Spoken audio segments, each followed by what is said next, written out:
Any updates on the suspect? Yeah.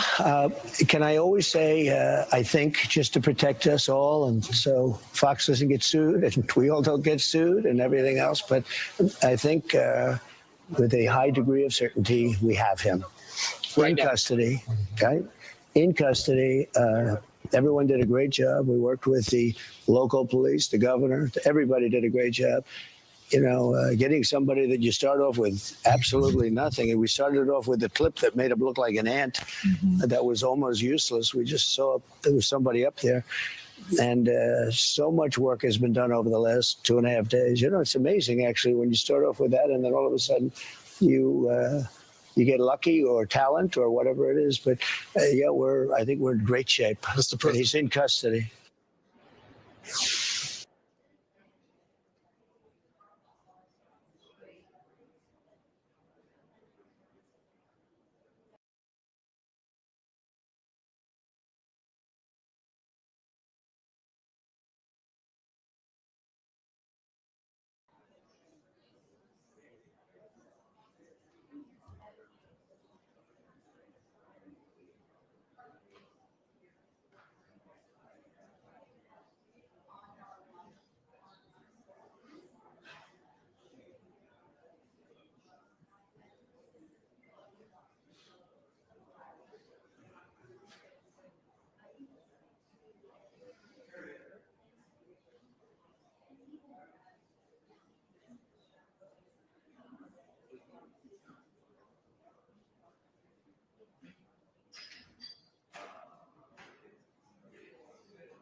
Yeah.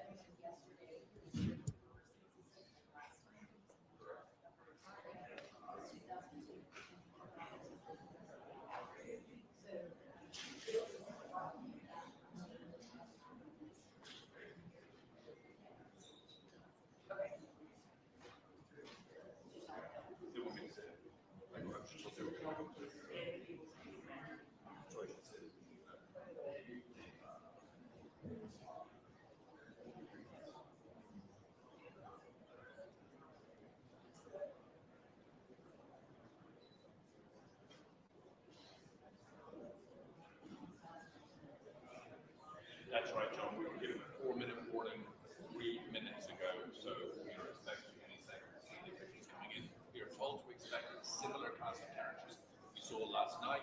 That would be the governor, that would be the Utah Public Safety Commissioner, that would be Cash Patel from the FBI, and the FBI's special agent in charge, John. Any second, we should see them coming into this room for the press conference.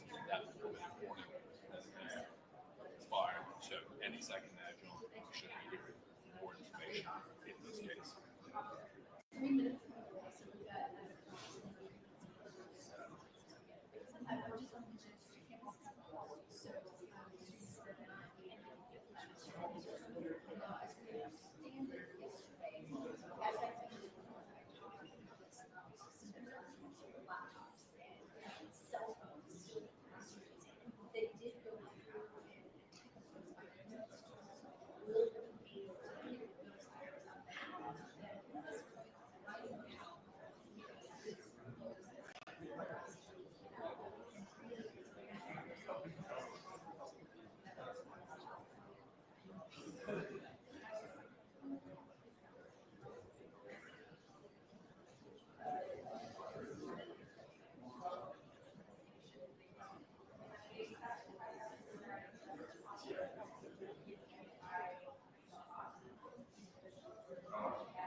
We have got to the point where literally anybody can build a fully working app without knowing how to code. This is Base 45.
Of TP USA and TP Faith, saving our colleges and schools.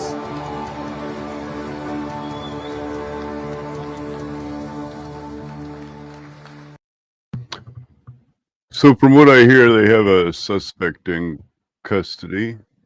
The family saw the image and turned him in.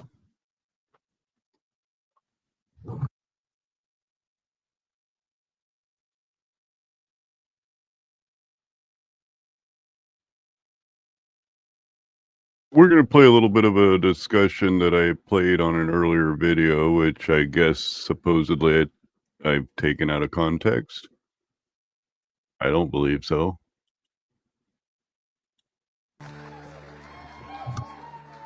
Thank you, everybody. Thank you. Oh, man.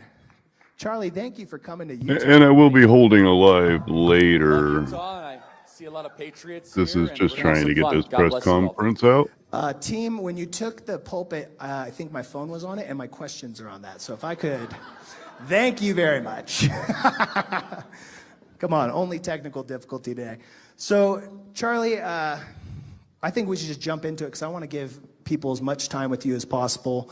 But do just want to say thank you. We know that you being here has a cost to it. You have a beautiful wife, a child, and so we're just so thankful that you would give this time to us, and we want to get everything we can from you. And thank you for what you're doing. As a father, thank you for what you guys are doing in schools and colleges all across this nation. Thank you, sincerely. All right, I'm going to go right to it, Charlie. So, first question, because I thought this was so good. You shared recently on there's 5 religions in America. And I would just love you to expand on that real quick, because that is such a cool concept. Sure. So as Christianity is becoming... We also have with us Utah DPS Commissioner Bo Mason, Lieutenant Governor Deidre Henderson, FBI Special Agent in Charge Robert Bowles, and local and federal law enforcement partners. Following the remarks today, Governor Cox, Director Patel, and Commissioner Mason will take questions. Thank you.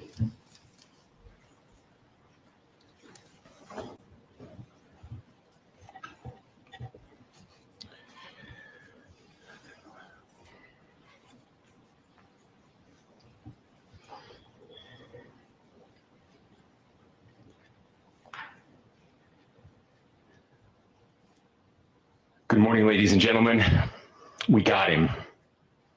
On the evening of September 11th, a family member of Tyler Robinson reached out to a family friend who contacted the Washington County Sheriff's Office with information that Robinson had confessed to them or implied that he had committed the incident.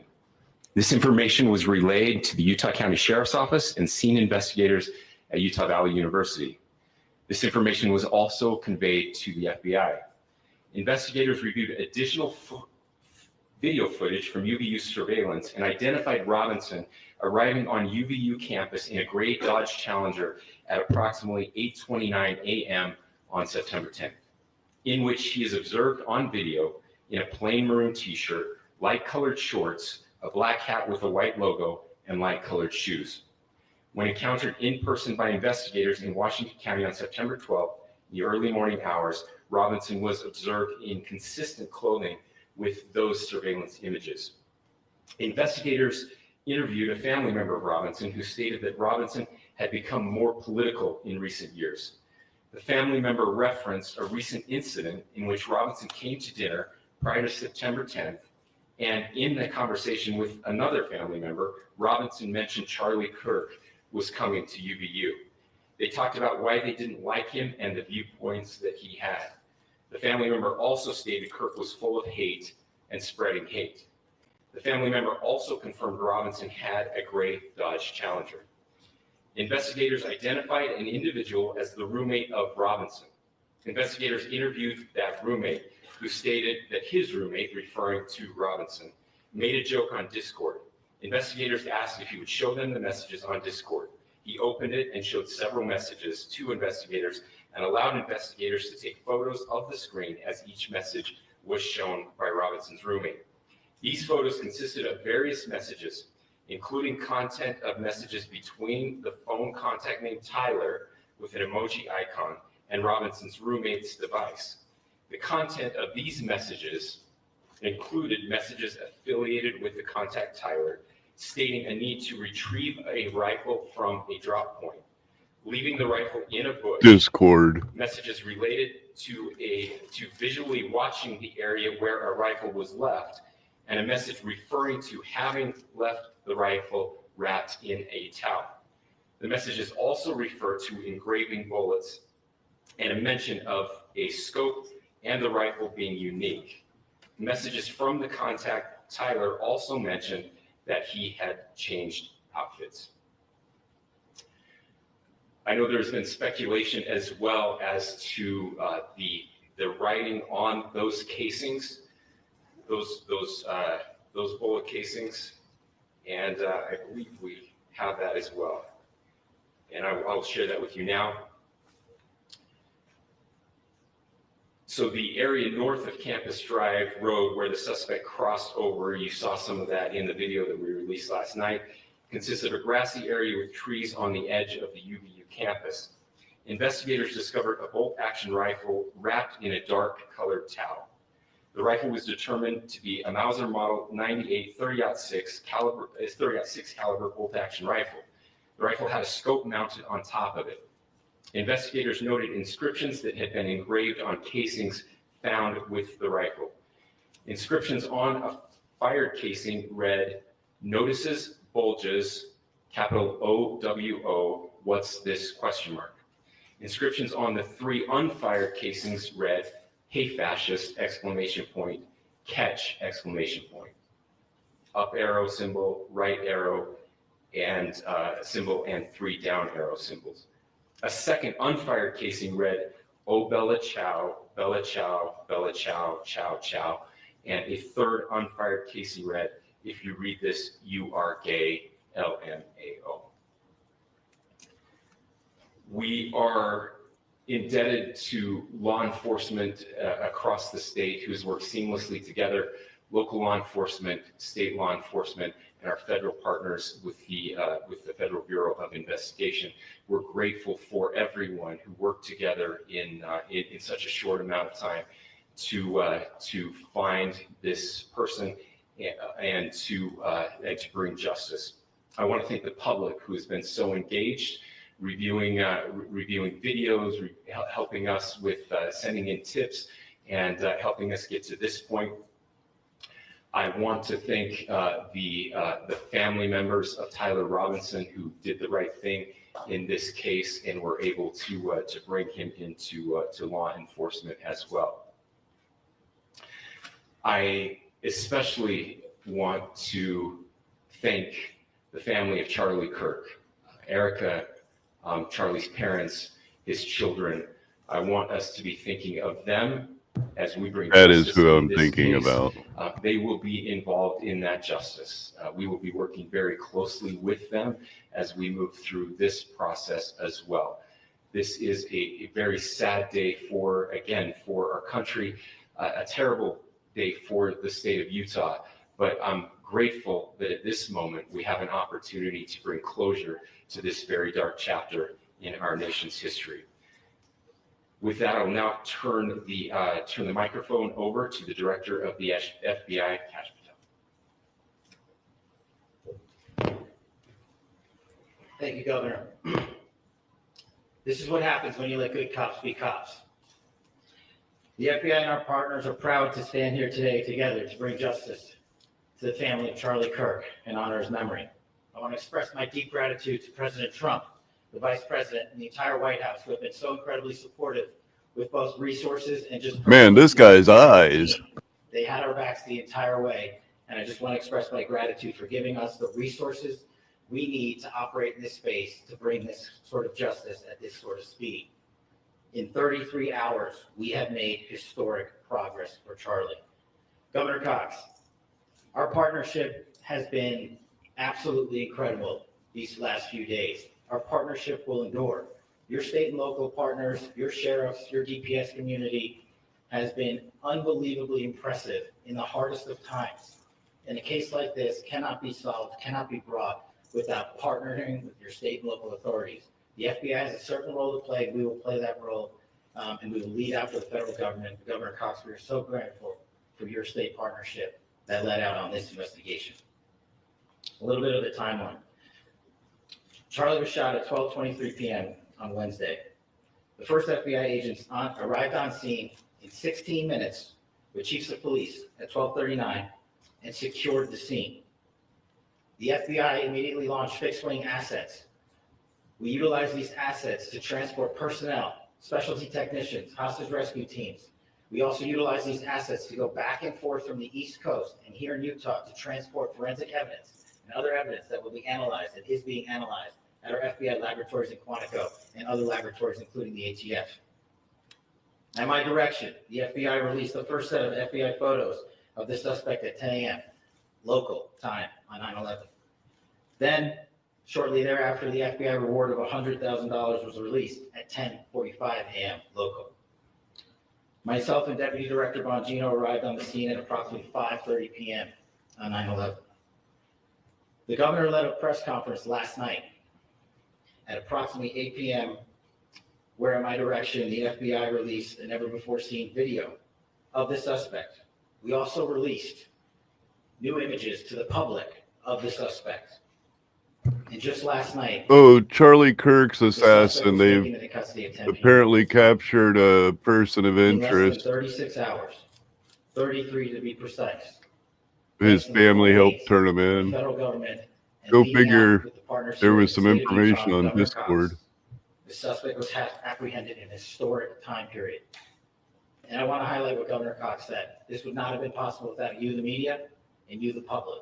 That's why we went so public, so fast, and we're so transparent. And we're committed to that transparency. The crime scene, just a little bit there. It is a large crime scene. State and local authorities, along with federal authorities, processed that crime scene quickly. And I even had the ability to walk through that crime scene and walk through the steps the suspect took to learn more about what was needed and what resources we needed to bear to create a full picture for the FBI and leadership back in Washington. Furthermore, thankfully to state and local partners, forensic evidence has been seized and continues to be garnered. Forensic evidence has already been evaluated at FBI laboratories in Quantico and state and local authorities here. We will continue to process evidence as we see it, as we collect it, and we will continue to deliver to Governor Cox and his team. Last night, we had a total of approximately 7,000 leads. As of this morning, thanks to your great work, we have over 11,000 leads that were called in to the FBI. And we are running out every single lead that we can. Every one of those leads will be run out. The arrest is a testament to the dedication of good law enforcement being great, and partnerships in law enforcement, which I've tried to highlight as my tenure as the director of the FBI. There is no better relationship for law enforcement than the FBI to partner with state and local authorities, and you've seen it here in these last few days. The FBI Salt Lake Field Office, along with our offices in LA, Phoenix, Denver, San Antonio, Las Vegas, Pittsburgh, Buffalo, our headquarters component in Quantico, all participate in the FBI. I want to express my deep gratitude to the employees of the FBI, the men and women, the evidence response team tacticians, the special operators, the agents, the support staff. You have done monumental work in historic time when the public, who had a right to demand such an expeditious solving of an investigation, the FBI answered that call diligently, critically important to our nation, and we delivered. And I'm proud to be their leader, and I'm proud to be the director of the FBI. This is very much an ongoing investigation, as the governor said, and we will continue to work with state and local authorities to develop the investigation, to provide them the evidence they need for their ongoing prosecutions, and we will be here to answer every call they absolutely have, as long as it takes, for as long as we need to find and apprehend whatever suspects were involved in this crime. Lastly, to my friend Charlie Kirk, rest now, brother. We have the watch, and I'll see you in Valhalla.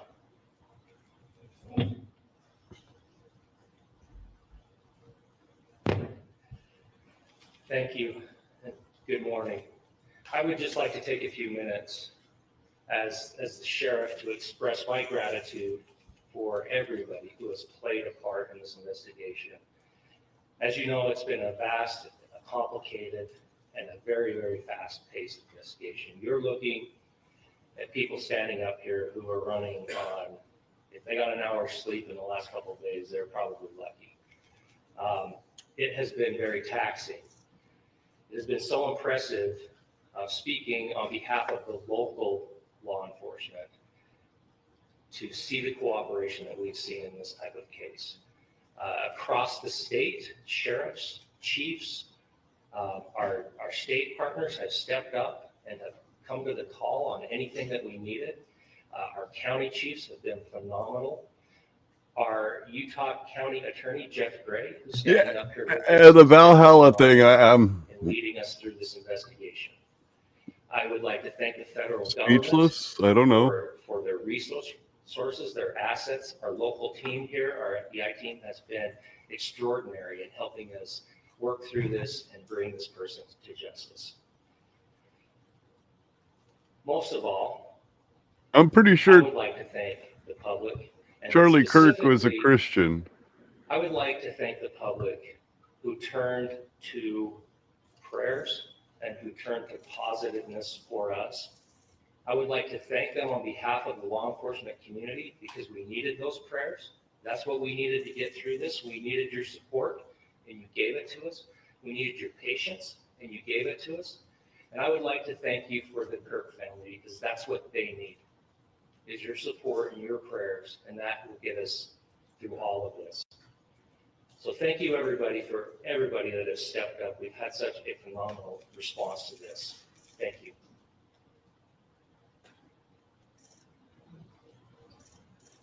I also want to give a special thanks to the Attorney General and the Department of Justice. Their unwavering support and their commitment to justice is shown true here. And without AG Bondi and Deputy Attorney General Todd Blanche and the resources they brought to bear, we would not have been able to complete our mission. And I just want to say special thanks. It's an honor to be a part of the Department of Justice. Thank you again to our incredible law enforcement team who has worked so hard. Sheriff, I got a solid 90 minutes last night, so I'm probably the most well-rested person up here. Ladies and gentlemen, I get the microphone, so I hope you'll permit me a moment just to share a few more thoughts about where we are and how we got here, and maybe a little bit of where we go from here. I don't want to get too preachy, but I think it's important that we, with eyes wide open, understand what's happening in our country today. I've heard people say, well, why are we so invested in this? There's violence happening all across our country, and violence is tragic everywhere, and every life taken is a child of God who deserves our love and respect and dignity. This is certainly about the tragic death, political assassination of Charlie Kirk. But it is also much bigger than an attack on an individual. It is an attack on all of us. It is an attack on the American experiment. It is an attack on our ideals. This cuts to the very foundation of who we are, of who we have been, and who we could be in better times. Political violence is different than any other type of violence for lots of different reasons. One, because in the very act that Charlie championed of expression, that freedom of expression that is enshrined in our founding documents, in having his life taken in that very act, makes it more difficult for people to feel like they can share their ideas, that they can speak freely. We will never be able to solve all the other problems, including the violence problems that people are worried about, if we can't have a clash of ideas safely and securely. Even, especially those ideas with which you disagree. That's why this matters so much. Over the last 48 hours, I have been as angry as I have ever been, as sad as I have ever been.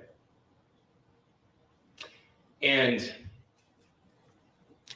it was, as anger pushed me to the brink, it was actually Charlie's words that pulled me back. I'd like to share some of those. And specifically right now, if I could, I need to talk to the young people in our state, in my state, and all across the country. As President Trump reminded me, he said, you know who really loved Charlie? The youths. He's right. Young people loved Charlie, and young people hated Charlie. And Charlie went into those places anyway. And these are the words that have helped me. Charlie said, when people stop talking, that's when you get violence. He said, the weak can never forgive. Forgiveness is the attribute of the strong. The only way out of the labyrinth of suffering is to forgive. Welcome without judgment, love without condition, forgive without limit. He said, always forgive your enemies. Nothing annoys them so much. A few months ago, I referenced this last night, Charlie posted to social media, when things are moving very fast and people are losing their minds, it's important to stay grounded. Turn off your phone, read scripture, spend time with friends, and remember, internet fury is not real life. It's going to be okay. He again said, when you stop having a human connection with someone you disagree with, it becomes a lot easier to commit violence. He said, what we as a culture have to get back to is being able to have a reasonable agreement, where violence is not an option. Now, again, to my young friends out there, you are inheriting a country where politics feels like rage. It feels like rage is the only option. But through those, especially if you're in an atmosphere where you're preaching rage. Choose a different path. Okay, if there's one AI side Great time for a commercial. this is dope tech from I'm not kidding. If your political rhetoric let's forget political rhetoric. If your online rhetoric preaches rage and violence, you got to only understand that kind of brings violent thoughts. And I understand raising the temperature of the nation so that you can get them behind an idea. But you have to be careful because you don't always know whose temperature you're raising and what result of that raised temperature will be. I want to thank my fellow Utahns. This bad stuff happens. And for 33 hours, I was praying that if this had to happen here, that it wouldn't be one of us. That somebody drove from another state, somebody came from another country. Sadly, that prayer was not answered the way I hoped for. Just because I thought it would make it easier on us if we could just say, hey, we don't do that here. And indeed, Utah is a special place. We lead the nation in charitable giving. We lead the nation in service every year. But it did happen here. And it was one of us. But I want you to look at how Utahns reacted the last 2 nights. There was no rioting. There was no looting. There were no cars set on fire. There was no violence. There were vigils and prayers and people coming together to share the humanity. And that, ladies and gentlemen, I believe is the answer to this. We can return violence with violence. We can return hate with hate. And that's the problem with political violence, is it metastasizes. Because we can always point the finger at the other side. And at some point, we have to find an off-ramp, or it's going to get much, much worse. But see, these are choices that we can make. History will dictate if this is a turning point for us. Hello, Angel Auditor.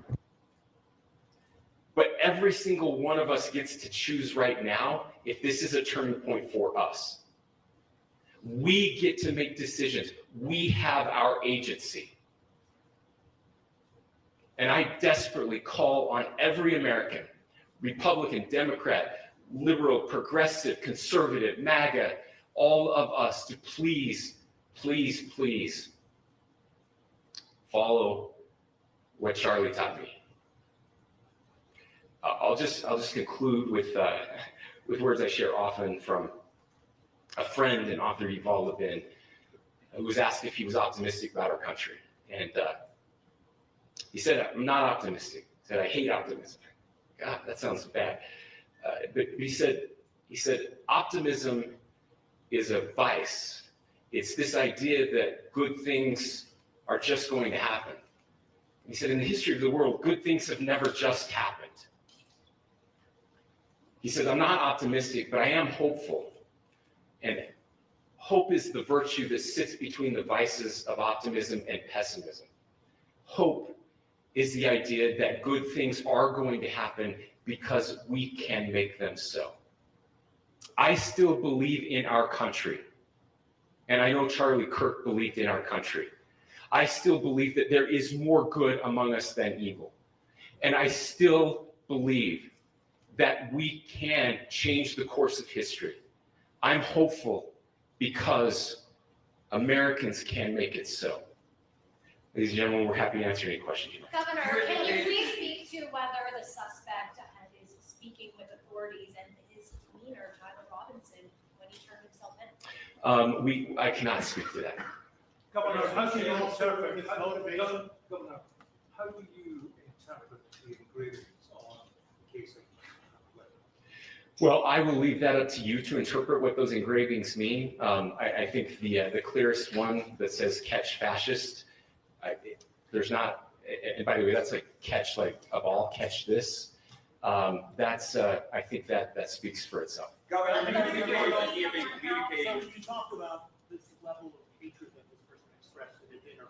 Beyond that, is there anything in your view that you've discovered that may have radicalized or changed him to prompt him to commit such a horrific act? There's nothing more that we can share at this time. Governor, you indicated that he had been communicating with a friend on Discord about the gun. Do you anticipate any more arrests? We do not at this time. Discord. It's going to be the beginning of the end. Yes, but the investigation is ongoing. Can we talk more about the family, what they had to say about the suspect? How he came into custody of police and where he is right now, Mr. Robinson? Yes. So right now, Mr. Robinson has been booked into the Utah County Jail. You heard the president this morning report that he was taken into custody, that his family and a friend helped to deliver him into custody of law enforcement in Washington County. Those of you that don't know where Washington County is, it is the southwesternmost part of the state of Utah. It's about a 3.5 to 4 hour drive from here, where we are right now, and that's where he lived and where they turned him. Is he talking more about what the family is saying about Tyler Robinson? I can't share any more than what I've already shared. Is he talking Governor, about do you have authorities? details on how he got back to Washington County and how the gun was obtained?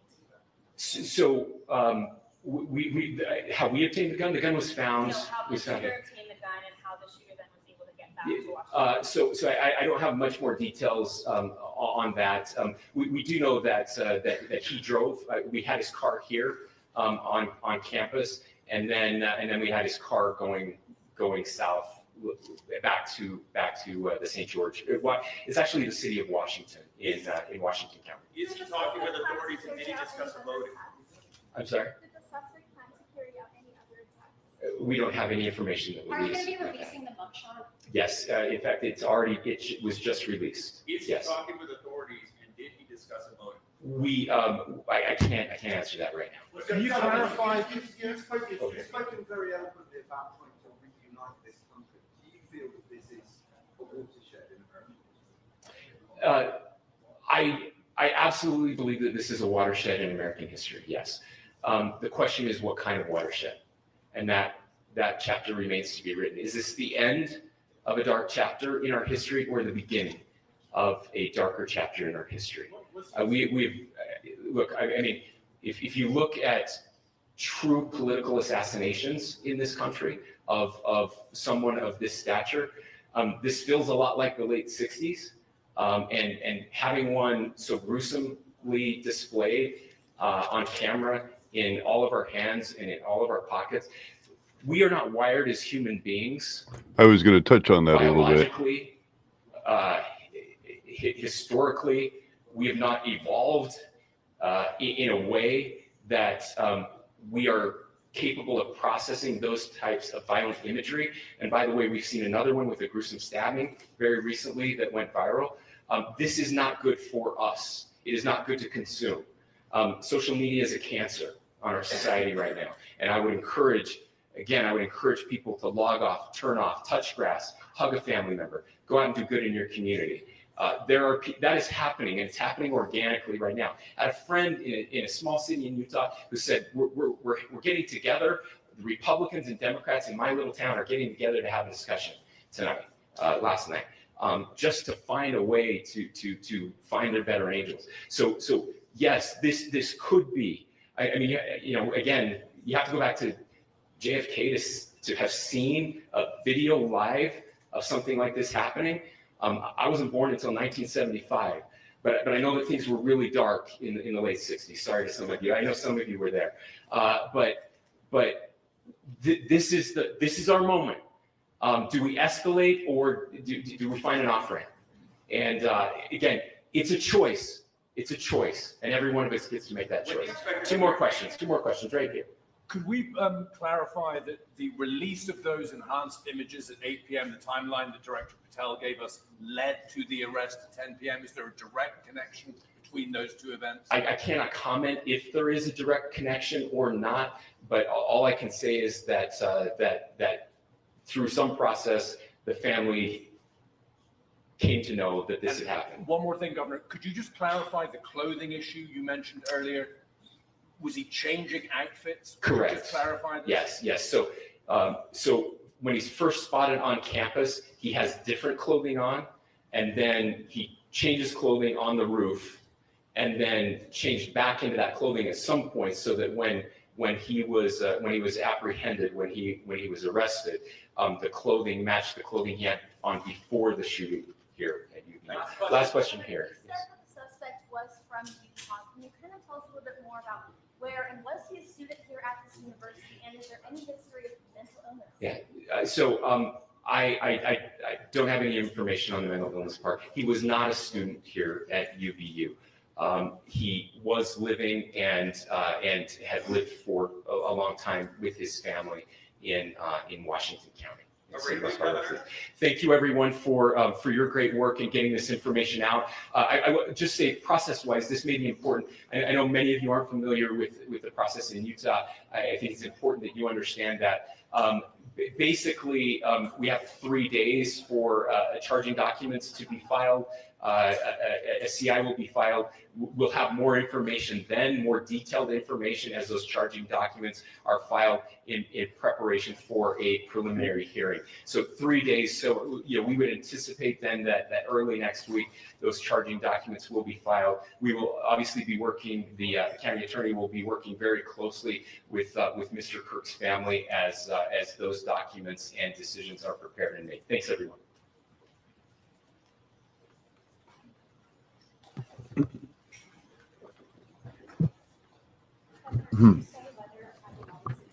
Man, that guy's eyes.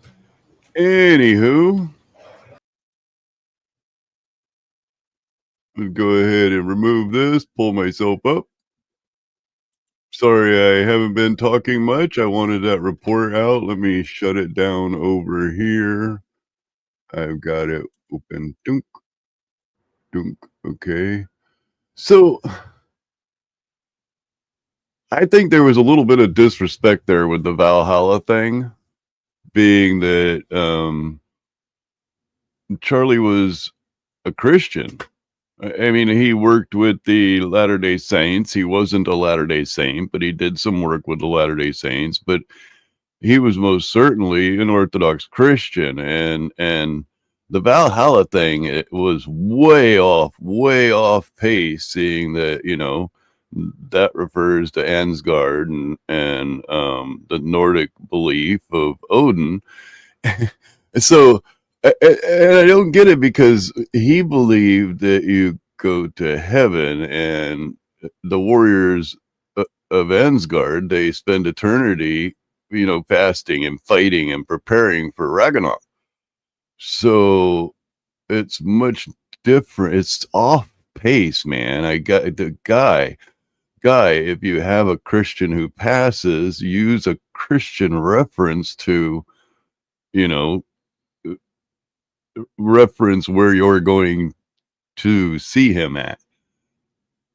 And it would be heaven. And if you're talking about God, and what's worse than that, when we're talking about the Norse were pagans, and paganism actually is kind of a little bit of a thorn in the side of Christianity, because it existed before Christianity. And a lot of that argument of the God particles, such as good, bad, what other things did he describe as actual physical things that you can't change, that were such as moral is a thing that exists because of God, and moral is what was it? It's not subjective, it's objective. It can't be changed. So this doesn't really link with his belief at all. Now, the other day I spoke on him. I'm not looking at the chat right now. Sorry.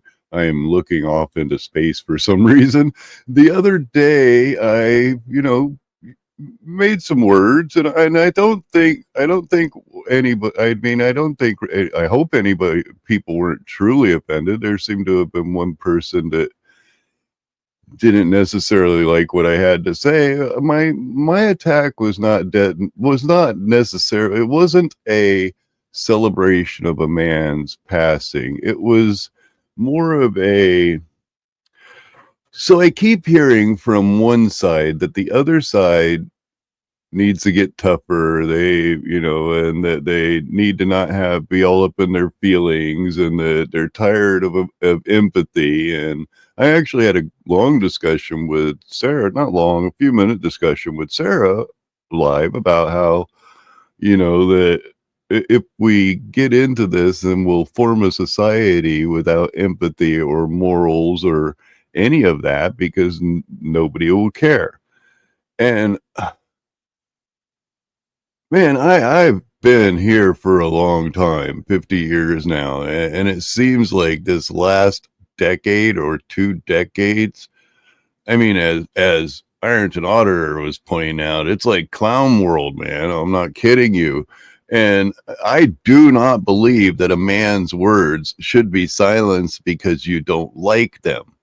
I don't think that's appropriate at all.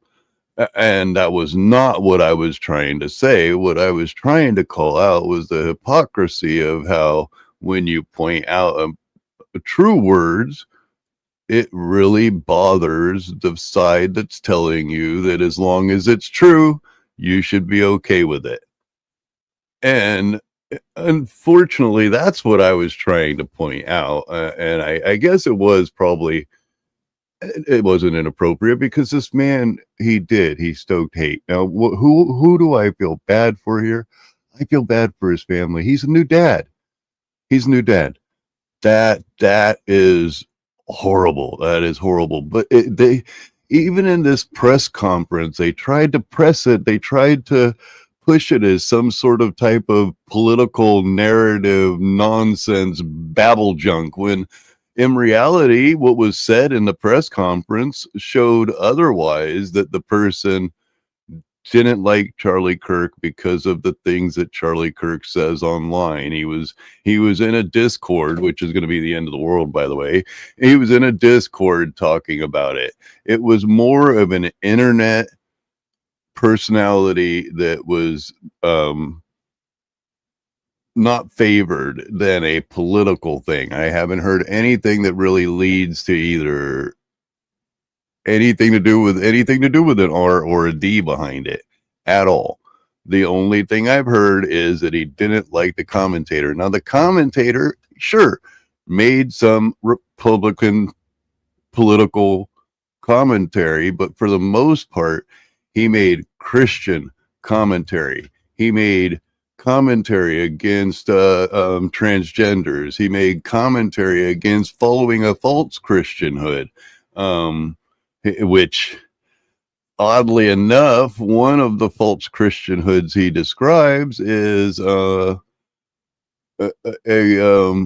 that's of power. And would anybody describe that the Christians supporting Donald Trump or supporting the power of Donald Trump more than anything behind Donald Trump? And I'm sorry, and I don't mean to just throw that out there that way. It just seems like they're more following. For example, somebody was talking about how great Donald Trump's doing, and that person, I believe, is a Christian, and immediately went to the stock market quotes. Well, the stock market quotes is a representation of something that I don't think Jesus would be fond of: the grab for power. That's why when children, when he was giving teachings, and his guards, I can't remember what they were disciples or whatever, when people would come as he's teaching to a group of followers, when people would come to have their children blessed, the guards would stop the children. And when the guards stopped the children, he told the guards, no, these are the people, these are who will make it, these are who will be in heaven, talking about the children. And most certainly, basically, insulting the guards who thought they were doing their job of protecting Jesus, but instead Jesus was letting the families with their children come up to be blessed. So, I forgot where I was going with that, but I don't think that there's any, it doesn't sound to me like there's a lot of political behind this. I do believe that the man his life was ended because of his words. And I don't approve of that at all. And Sarah mentioned last night that, this could be any of us. This could be any of us YouTubers out here. It could be any of the YouTubers, especially ones that are in the public eye. Now, the problem with being in the public eye, once you're in the public eye, especially if you're somebody like Charlie Kirk or even Andrew Wilson or any of those figures that are in the public eye in a way that they have the pulse of America in their hand. It sounds weird to say that those YouTubers actually have a portion of America in their hands. And when you have the pulse of the country in your hand, when you have the pulse of even, let's say, even the core residents in your city in your hand, you have to be careful of what you do with that pulse. You have to be careful of the rhetoric in which you spread, because that pulse, you never know whose temperature you're raising. You never know whose blood pressure you're bringing to a boiling point and whose mind is behind what they're hearing. A lot of this divisive rhetoric that is online is horrible. It's horrible for our country, and a large portion of them are touting Christianity to push their hate mongering. My hate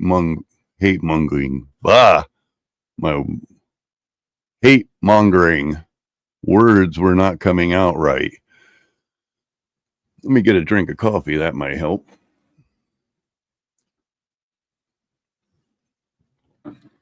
Now, some of the arguments the man made was solid. I watched him. So on his very last debate, he had this guy come up that was talking to him about how he didn't believe that morals were objective. And it actually went into a much longer debate than what Charlie normally does in his little roadshow debates. And that's because the guy was making good arguments, and it turned out that he agreed with the guy that he wasn't trying to be deceptive. He was giving his honest opinion, and that their two opinions don't meet. They don't mesh. So they'll never be able to come to a conclusion that works. And he still gave the guy a hat. Then now giving the hat was one of the things he did, once he thought that you made good arguments or he liked something you said. I believe in control, because we put a speed limit in neighborhoods for a reason, but what type of control? That conversation really gets deep, because I've shot an AR-15.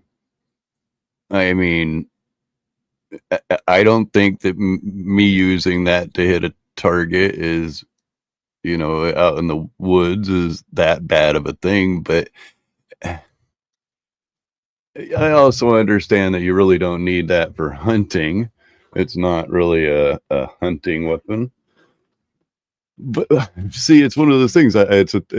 I like the toys, so it's hard for me to argue what should be regulated. Capacities should be regulated, but none of the regulation that would be suggested. Now, this is something that's going to happen with this, is immediately people are going to jump into, oh, we got to get rid of this, and we got to get rid of that, and we got to get rid of this. And the bad thing about that is, well, none of that regulation shows that it would have stopped this event. Aside from eliminating all guns in the United States. Now, that may work over in the UK because really you guys never really had access to guns to begin with. But here in the US, there's at least 2 guns for every man, woman, and child on US soil. So it's kind of hard to just make something that's, you can't put the rabbit back into the hat. You get what I'm saying? You can try, but with the proliferation, it's basically impossible. It will end up making a black market. It will end up making a black market for the weapons and people collecting the weapons, and it very well could lead to cartels. And then do we want to leave ourselves completely unprotected when we need it? That's a totally American mentality, and I get that. I get that that's a totally American mentality. But I don't really see where, aside from removing all guns in the United States, where that would stop this from happening. Because even if it was a pistol, somebody would just get close enough to him with a pistol. You see what I'm saying? And then let's get rid of the gun. Somebody will still come up with a knife, or seeing that we know how gunpowder is made for the most part. You can look it up online, by the way. Somebody could very easily make their own projectile weapon, and there you go. Or even forget a projectile weapon and they just go up and shake the hand and everybody goes. That's, you see, so it's more that we have to change the atmosphere. We have to change the temperature of our country. Fuck the world, man. We have to change the temperature of our country. It is so freaking, it's a boiling pot, and nobody is looking around and watching it getting to a point where it's going to be so volatile you can't control it.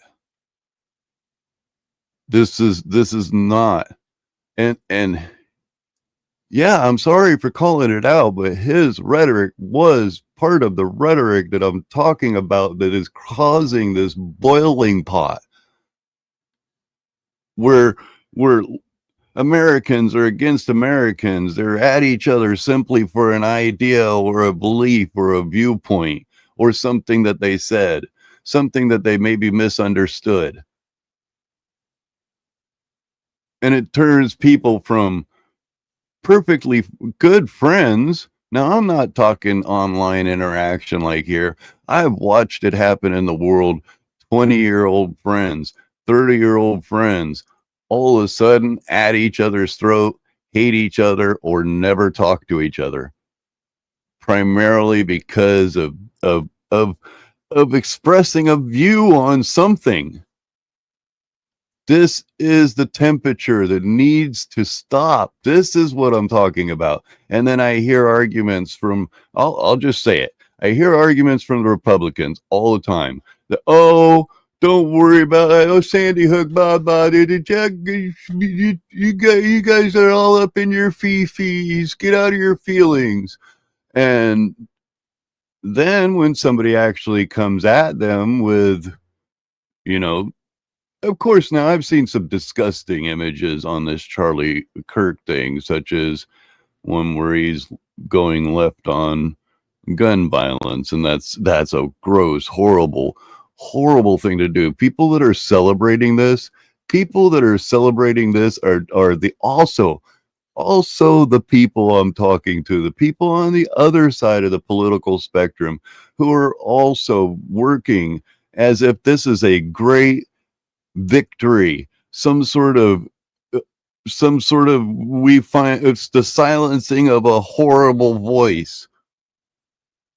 This can't be either.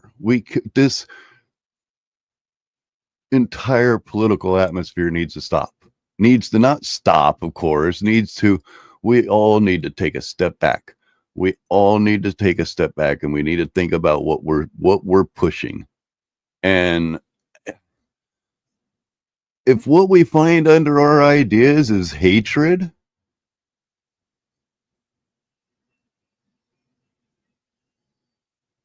why is there? I don't understand why there's such a, now this is a squirrel, sorry, but I don't understand why there is so much of a draw towards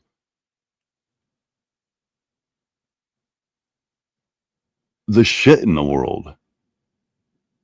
It's like most of our society is turned into social flies where we're attracted to mostly the shit. We're not social butterflies where we find the greatness in the world, the sweet nectars of the world. No, we look for the most horrible things. And it's really it's not that, it's relatively new. And I'd have to say, so before 2000, how many school shootings do you remember every week? None really. I mean, we had the Columbine thing, and that was way back, and after 2016, 2003, it kind of like kicked off a little bit, but after 2016, it became a regular. I mean, it's like now it may as well just be, hey, what's the weather today? What's the domestic terrorism weather? Did we get another shooting? That's really what it's turning into. And as we get into 2023, and the reason why I point out 2023 is that's where I'm going to end today's show. I'm just going to let his words play as kind of a moment of silence. This is when this man suggests that, well, apparently it's let me make sure I quote him right.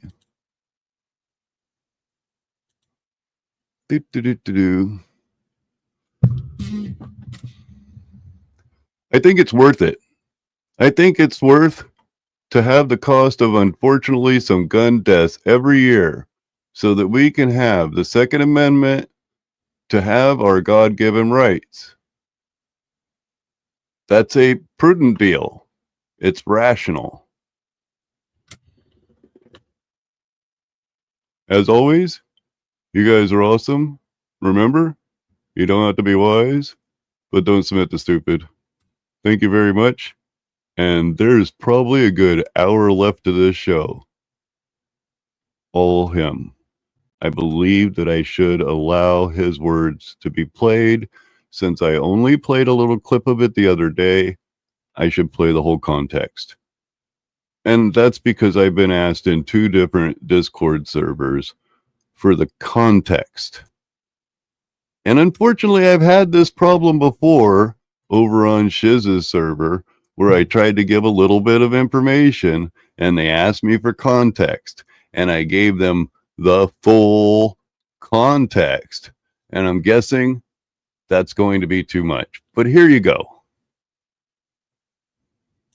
There are 5 fake religions that are filling. Capable of doing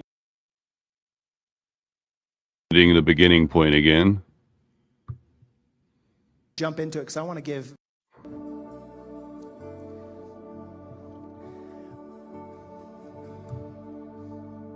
We're about to Come on. The legend himself. I want to just do a quick intro.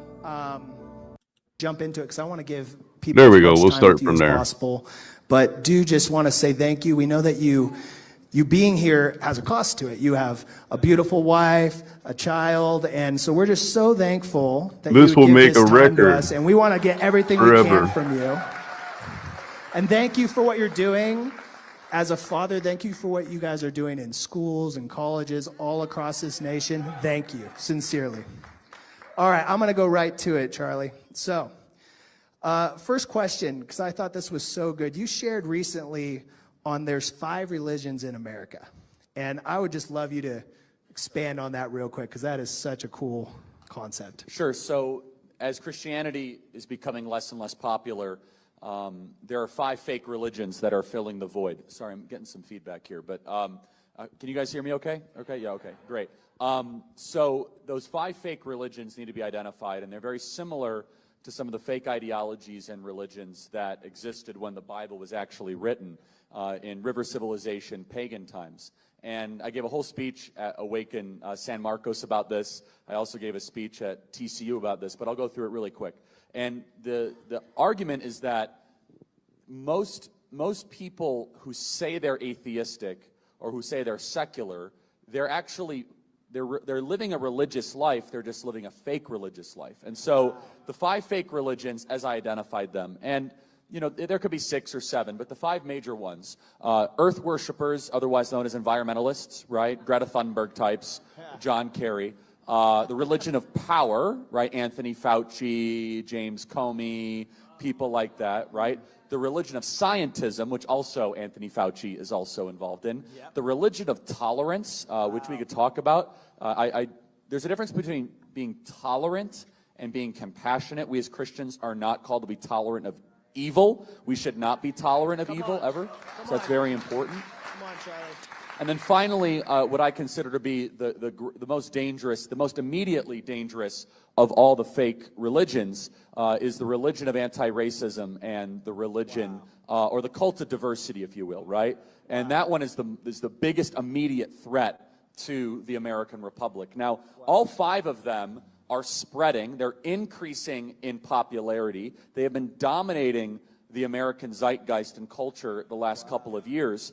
And the argument, and I believe Jesus Christ raised from the dead. The resurrection is real. I believe that he is part of the Godhead. I believe the Bible is inerrant, and I am a proud Christian. If you are not, though, you must be willing to accept the fact that as America becomes less Christian, something damaging will replace it. Yes, yes. And this is something that we do not talk enough about, which is the secularists and the atheists, or even the people that say, you know, I don't like Christianity because of the hypocritical pastors or because of the skinny jeans or because of whatever, right? You know, you passed the test, by the way, the skinny jean test. Not everyone at Awaken passed the skinny jean test. I know. It's not always. I'm riding that line. Yeah, anyway. And I hear all the complaints. Those are largely silly. The question should be, societally, is America heading in the right direction as we become less Christian? Wow. And it is a fact that we are not. We are more depressed, more suicidal, more alcohol addicted, more drug addicted as we become less Christian. The Wall Street Journal has come out with a poll in the last couple of weeks that church involvement, local community involvement, having children, belief in God have collapsed by double digits in the last couple of decades. And what is replacing it is these manufactured synthetic worldviews that I believe some of them have satanic influences and demonic elements to them, and it's creating moral and societal chaos. And so even if you do not believe in Christianity, I encourage you to be honest enough to say that as America becomes less Christian, it will become less free. Wow, come on, how good is that? This one actually, I've been waiting since you did the San Marcos. By the way, if you want to catch another one of these, you can go and check out our last Wednesday we did this. But why does it seem like the left is so passionate about transing or pushing that agenda to our kids?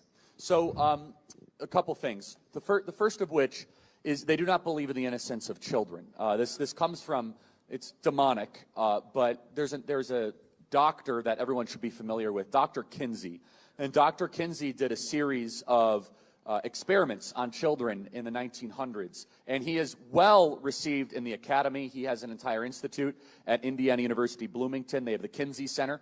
And he wrote some unbelievably graphic books. I'm not going to get into it because it will ruin your night, but I could just say one of the quotes from Dr. Kinsey is he said he had a view of child sexuality that is completely different than what all of us would believe. He said the only unnatural sex act for a child is that which the child cannot perform. So they believe that he believed that children are sexual beings, that children should have sex with adults. He did graphic sexual experiments with children as young as 6 months old.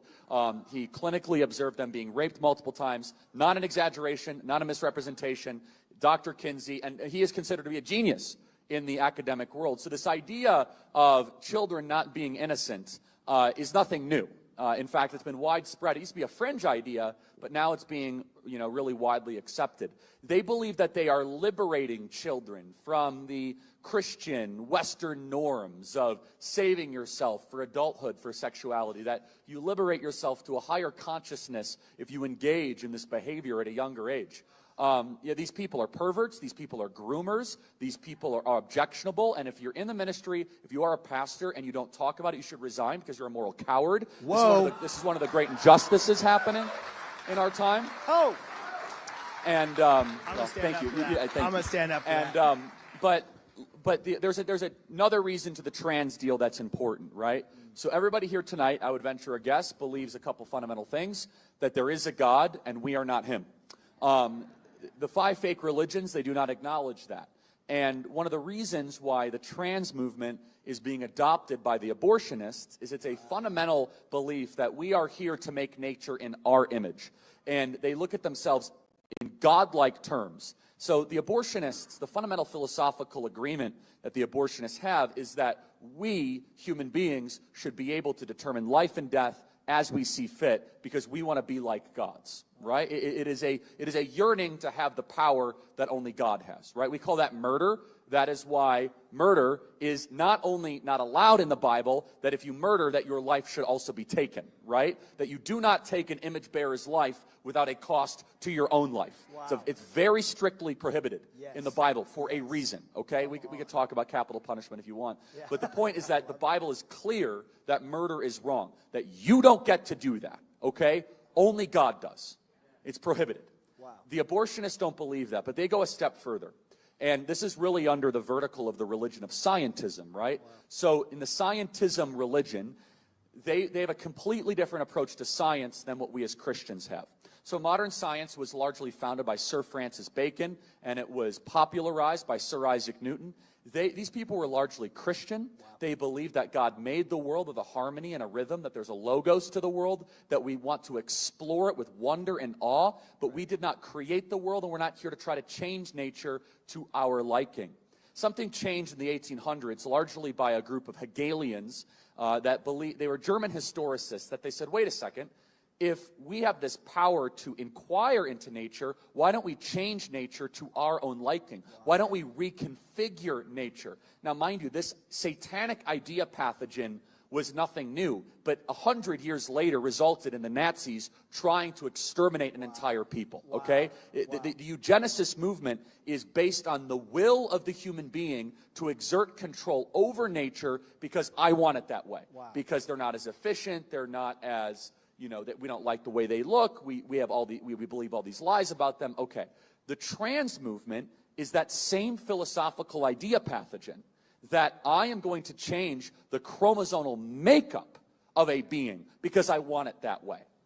And by the way, all throughout the scriptures, the I will statement is usually used in reference when Satan is talking, okay? Wow.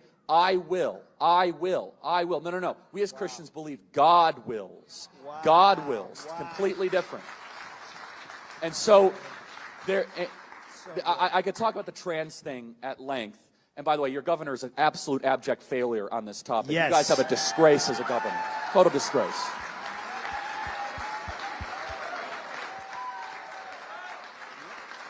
And if I offended you, I'm sorry you're wrong. So we can talk about that.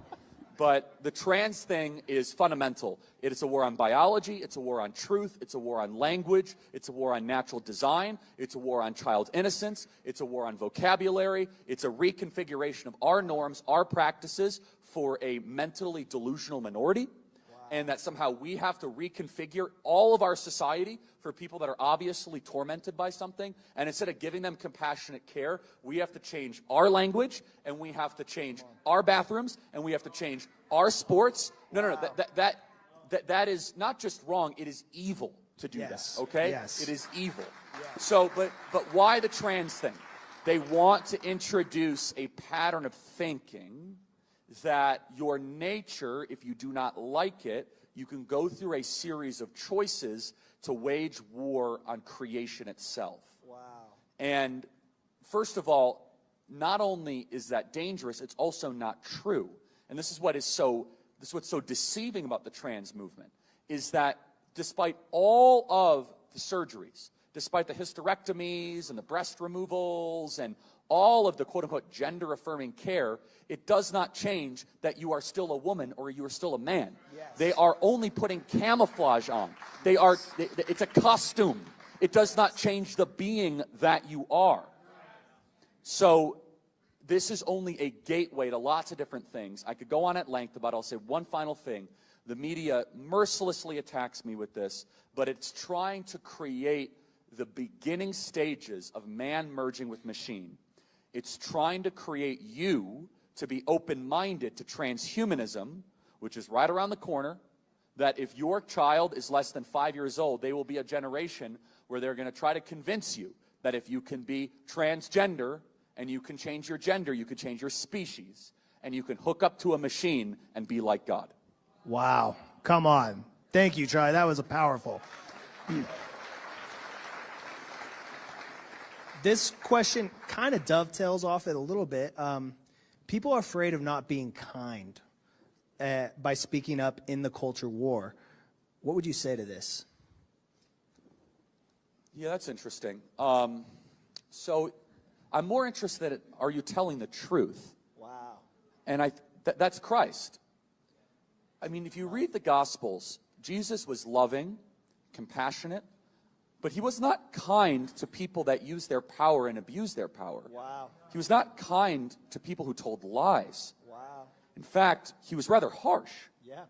And so to be kind, it's interesting. That's kind of a new English phenomenon. It's like a kind of a 20th century New Age phenomenon. Right. I think we should be loving. The most loving thing you could do is to tell the truth. Come on.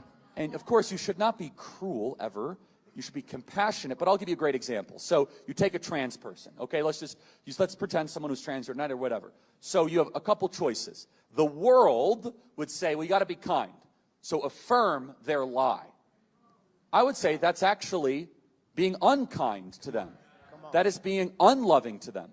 They're made in the image of God, and they're believing a lie. They're under a mental delusion that is a complete war on their biology. And I will prove it to you. Do you give liposuction to someone who has anorexia? Someone who has a mental delusion that believes they are overweight, and they say, doctor, I need liposuction because I want to lose weight. The doctor would lose their license if they played into their mental delusion. Wow. If you love somebody, you love them enough to tell them the truth that will bring them to a place where they could flourish. Instead, this idea of being, I don't even, it has to be said in context, but I'll use a different one, right? Where they say, well, you have to be nice, okay? Psalm 97:10. If you love God, you must hate evil. God does not command you to be kind or nice to people who are evil. Yes. If you love God, you must hate the acts they are committing. And I will tell you that as an act of worship, I hate the people that are doing hysterectomies to teenagers across the country. I hate what they're doing. I hate their motives. I hate that they're profiting on it. And I refuse to be kind to them.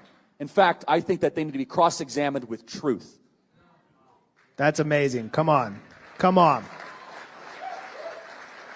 It's crazy. It's like Jesus said, speak the truth in love. Crazy. All right, another one here.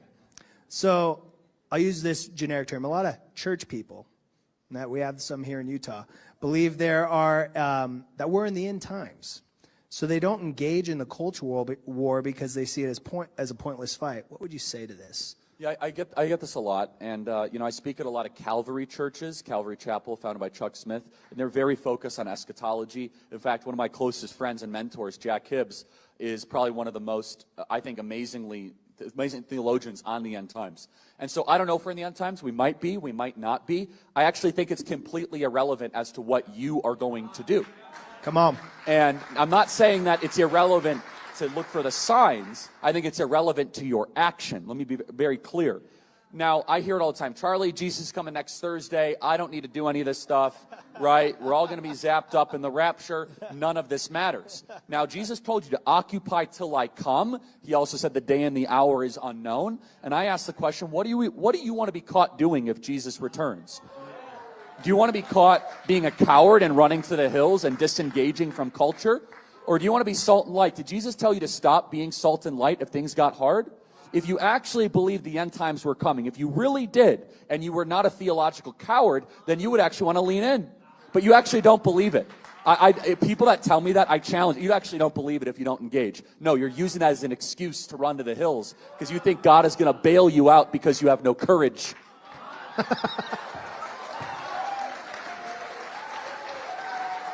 Oh, my goodness. Hey, we never promised it would be easy, but that's truth and love. That's truth and love right there. So the Gallup poll that came out for 2023 puts Utah as the 10th most conservative state. You mentioned our governor, but however, we see a lot of non-conservative policies coming out of Salt Lake City, the city proper. Do you think conservatism is safe here in Utah, and what would you say to Utah? No, it's not. I mean, this state they're trying to turn this into another Colorado. And look, the idea pathogens are spreading. Salt Lake City is unrecognizable. They're going to try to bring all these same ballot referendums and ideas and measures here. So what do I have to say about this? I mean, I work with a lot of LDS. I'm obviously not LDS. You know, I'm a Christian. Evangelical Christian. I think the world of a lot of LDS people, we see the world differently theologically. But boy, if there's any LDS in the audience here, you have got to fight this woke nonsense that has infiltrated the LDS. Yeah. You have to. Yes, come on. I mean, it is one of the most important things you have to do. In fact, I have a heart for LDS waging that war within that community right now because I'm seeing just nonsense come out here and there, and it's really troubling to me. And it's too bad because the LDS world used to be one of the most reliably conservative organizations and institutions and communities, and it's becoming less and less so. Wow. And so you have to be vigilant here in Utah. They are coming here. You already have, one Republican senator, and then you got something else. I don't know what that is all about. So, it's true. I'll leave it at that. I don't know what that's all about. So, but Colorado used to be a free state. Nevada used to be a free state. Wow. They are coming here. And these idea pathogens are attractive because the fastest growing religions, those 5 religions, are counterfeit substitutes for Christianity. And so, you're not safe. You're in grave danger. And they can flip a state very quickly. If you stop being bold and if you want to be kind to evildoers, then you're going to lose your state. Wow. You're going to lose your home. Wow. Wow. So we were having an interesting conversation with your friend, Pastor David from New York, and in the green room, and he was talking about his book on morality and a hierarchy of it. And I would just love to hear your thoughts on that. Give me an example here. When we vote, is it more, is sin a sin? So is it the same? You vote for somebody who's okay with abortion, who's killing a baby, but they're kind, and they seem to have self-control. And so isn't that not having self-control sin? So are they the same? And does it really matter how we vote based off of morality? Of course it matters how you vote. Everything you do matters in the eyes of God. All your actions do. Wow. And yes, some sins matter more than others in the eyes of God. Murder makes God way unhappier than jaywalking. Anyone who says anything different is reading a different Bible than I am. Right. It's not even close. How do you know that? It's because the gradation of punishments throughout the Old Testament were based on the actual crime. It wasn't capital punishment for everything, okay? And so there's a hierarchy to the good. There's also a hierarchy to the defiance of the good and the rebellion against the Creator.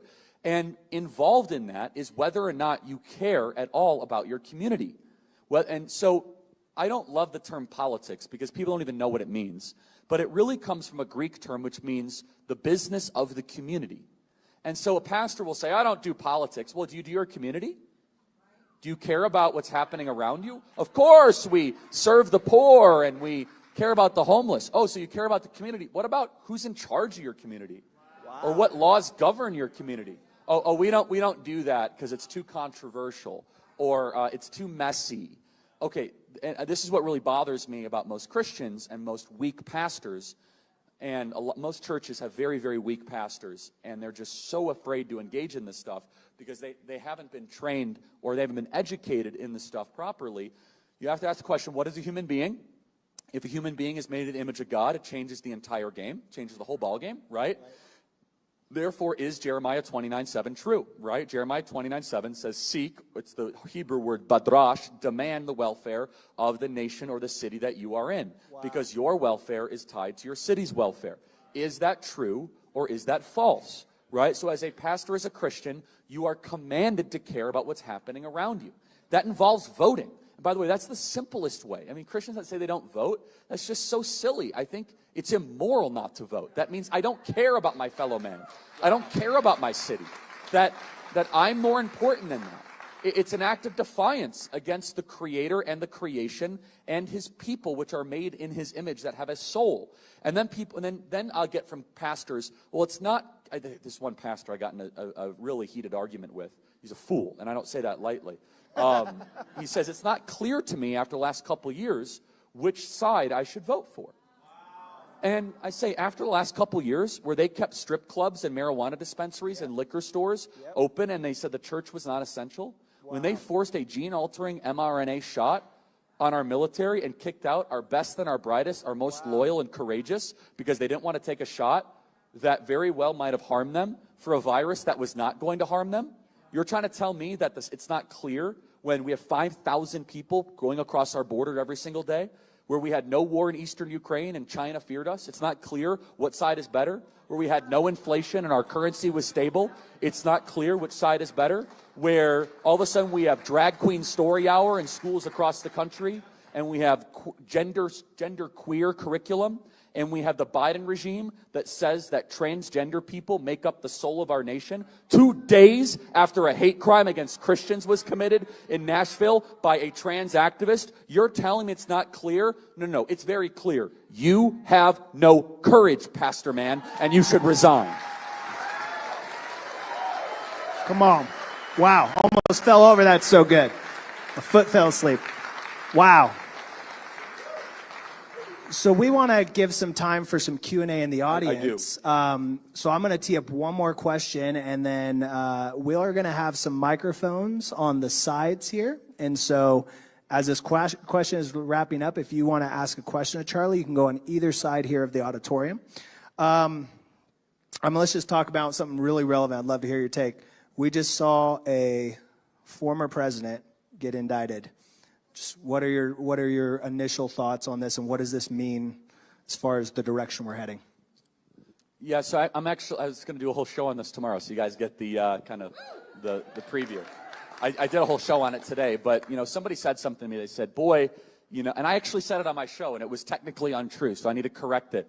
Where I said it was the death of the Constitution, and the actual answer is that the Constitution's been dead for quite some time. Wow. It's kind of, when you get, for any of you that have had this experience, it's horrifying, but if you get in a car accident and you don't really realize how damaged or hurt you are till 10 or 15 seconds after, it's kind of called the aftershock effect. You have adrenaline, but you actually start to feel what happened to you previously.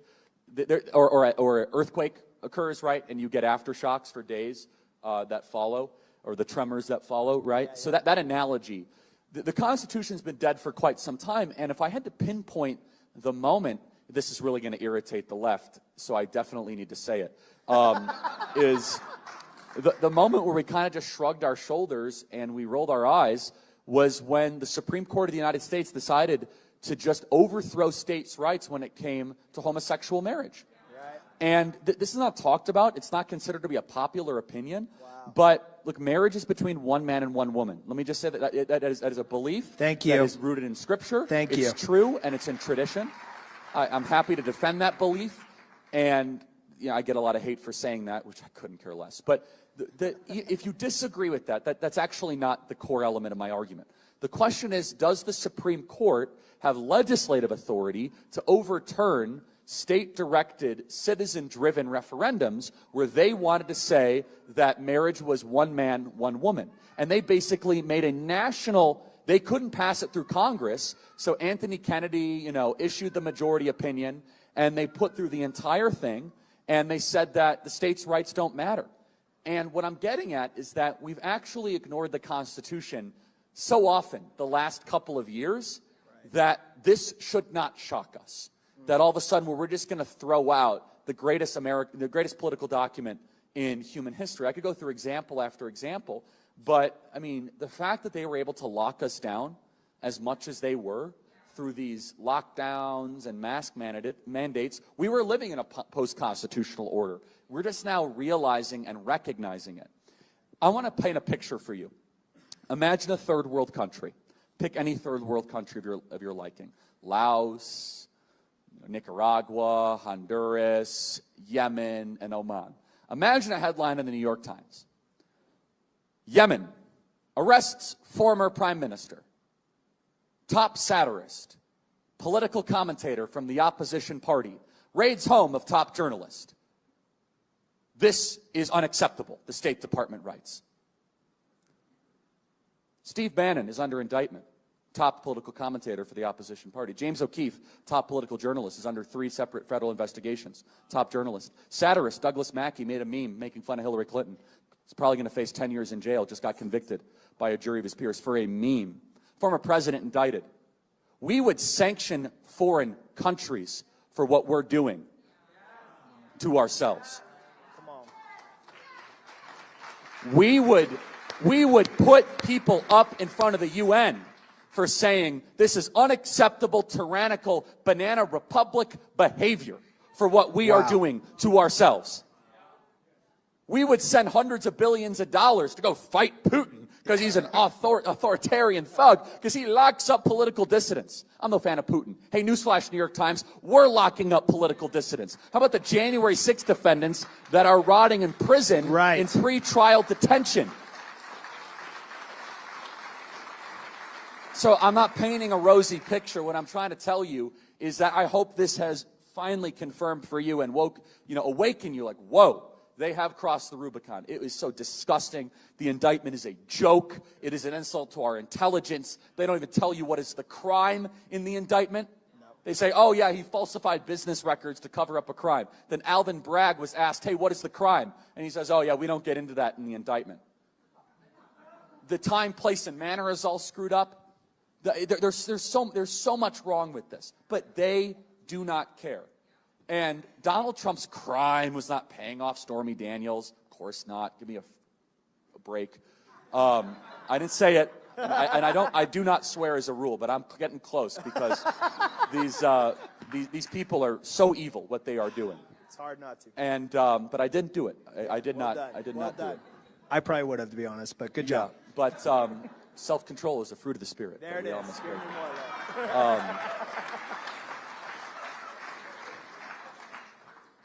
His crime was winning the 2016 presidential election. Yeah.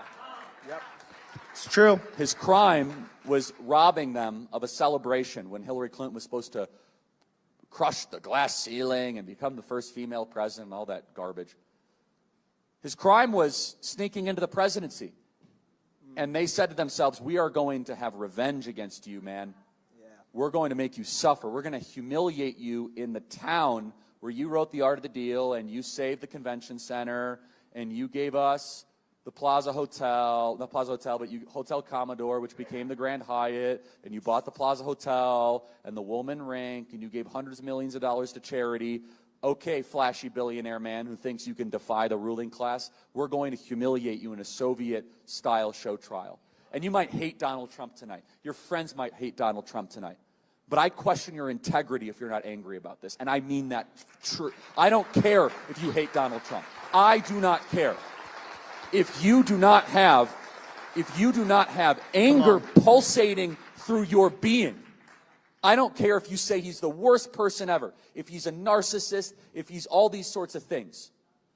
The way he is being treated is an insult to our system, to our tradition, to our Constitution, to how we go about business. This is not about Trump. Trump just happens to be a small player in a much bigger game. Right. In a dark chapter of America. So I hope and I pray that Americans wake up to this. I know many of you are angry because this is not about Trump. This is about the republic that we care about.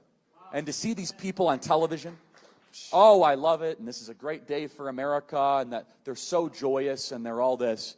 It's disgusting. It's vile. It's ghastly. It's reprehensible. I don't know what's going to come after this. I don't.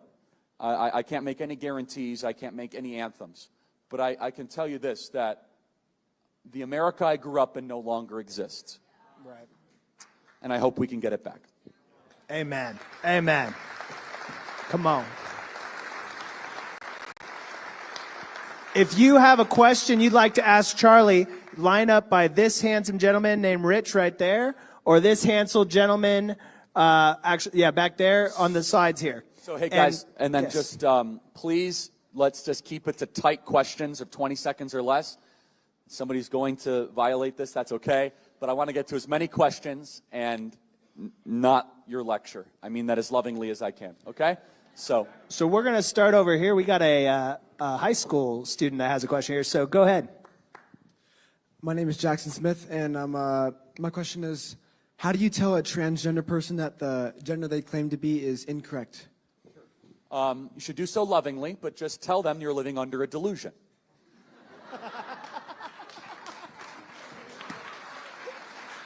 And no, I mean, let me prove it to you, okay?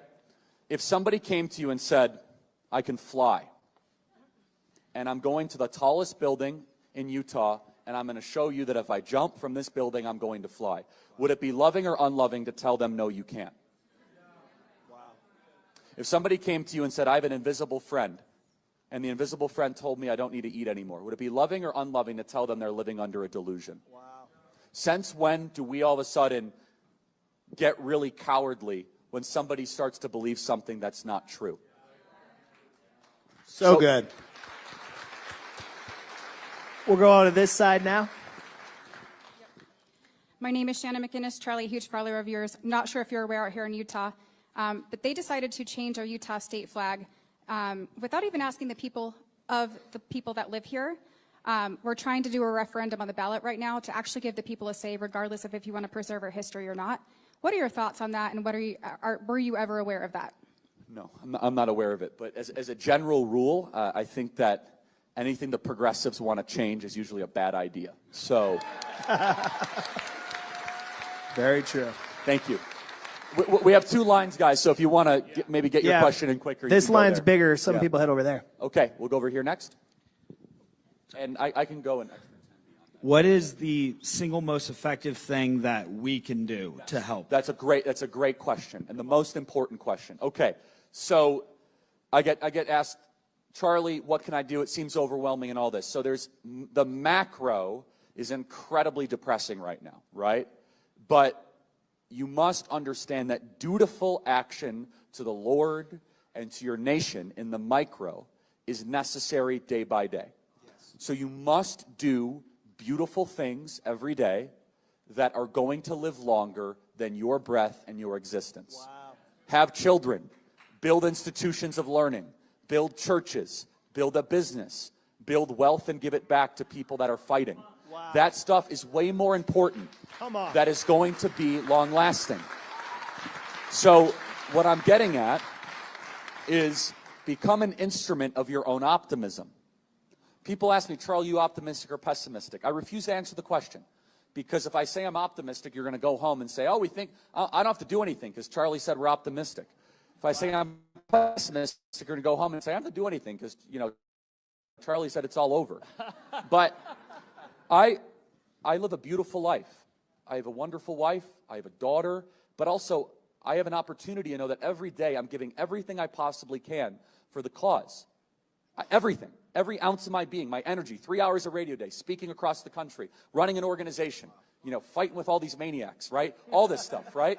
Now, that might not be your calling, right? To do, to be as all involved as I am, but then carve out a fraction of time, energy, money, or resources to do something that will last longer than you. Wow. And if you do that for a long period of time, and millions of people do that, eventually we're going to see the fruit. Martin Luther had a great quote. He said, if the world was ending tomorrow, I would still plant an apple tree. Wow. It is completely irrelevant how dark things look. Stop it. We could talk about that all day long. Yeah. What are you going to do? I'm going to do something that is bold and good, rooted in duty and virtue and beauty. That's what matters. You have zero excuse not to act. You might say, well, Charlie, be more specific. For young people, get married and have lots of children. Yep. For entrepreneurs, make a lot of money. A lot of money. Go make a lot of money, build a business, serve the Lord in that business, and give back that money to this church and to Turning Point USA and to charities and politicians, and give faithfully with the fruit that God has given you. Okay? Beautiful. Come on. How's it going, Charlie? I'm Austin. I just had a question related to Second Amendment rights. We saw the shooting that happened recently, and a lot of people are upset. But I'm seeing people argue for the other side that they want to take our Second Amendment rights away. How do we convince them that it's important to have the right to defend ourselves and all that good stuff? Yeah, it's a great question. Thank you. So I'm a big Second Amendment fan, but I think most politicians are cowards when it comes to defending why we have a Second Amendment.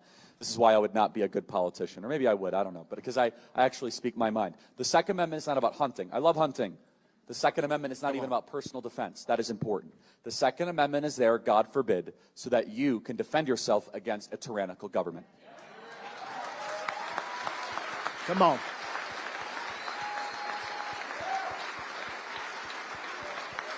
And if that talk scares you, wow, that's radical, Charlie. I don't know about that.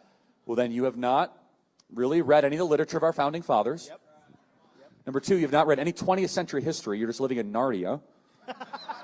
By the way, if you were actually living in Narnia, you would be wiser than wherever you're living, because C.S. Lewis was really smart. So I don't know what alternative universe you're living in. Yep. You just don't want to face reality that governments tend to get tyrannical, and that if people need an ability to protect themselves and their communities and their families. Now, we must also be real. We must be honest with the population.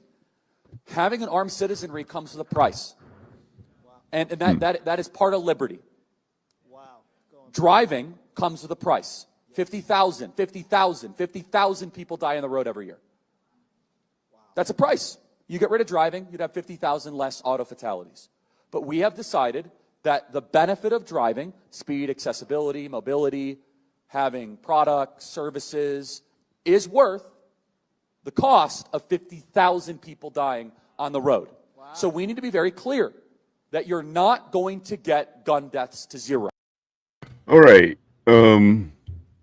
So basically there he suggested that car deaths are the same as loss of life, and that, we got to accept the loss of life in order to have our Second Amendment. Now, he's going to go into this much deeper. I'm just kind of like saying how he started the foundation of this. And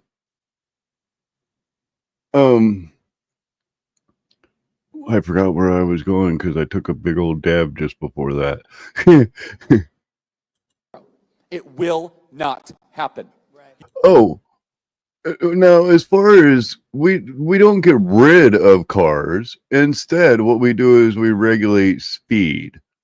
We regulate speed, such as in neighborhoods, we make the speeds like 30 miles per hour. And, at schools, we then slow down cars to 15 miles per hour. And, in regular, like, little neighborhoods, little like trailer parks often, but other little types of neighborhoods, there's 5 and 10 mile per hour speed limits. We put regulation to limit harm. That way that you don't have some guy pedal to the metal going through your neighborhood, and it's fine because there's no speed limit. There's no regulation at all. Of course, we regulate things for safety. And one of those things that could be regulated a little bit is guns. Primarily ownership. Should wackadoodles have them? Should people who are completely out of their mind have them? You can significantly reduce them through having more fathers in the home, by having more armed guards in front of schools.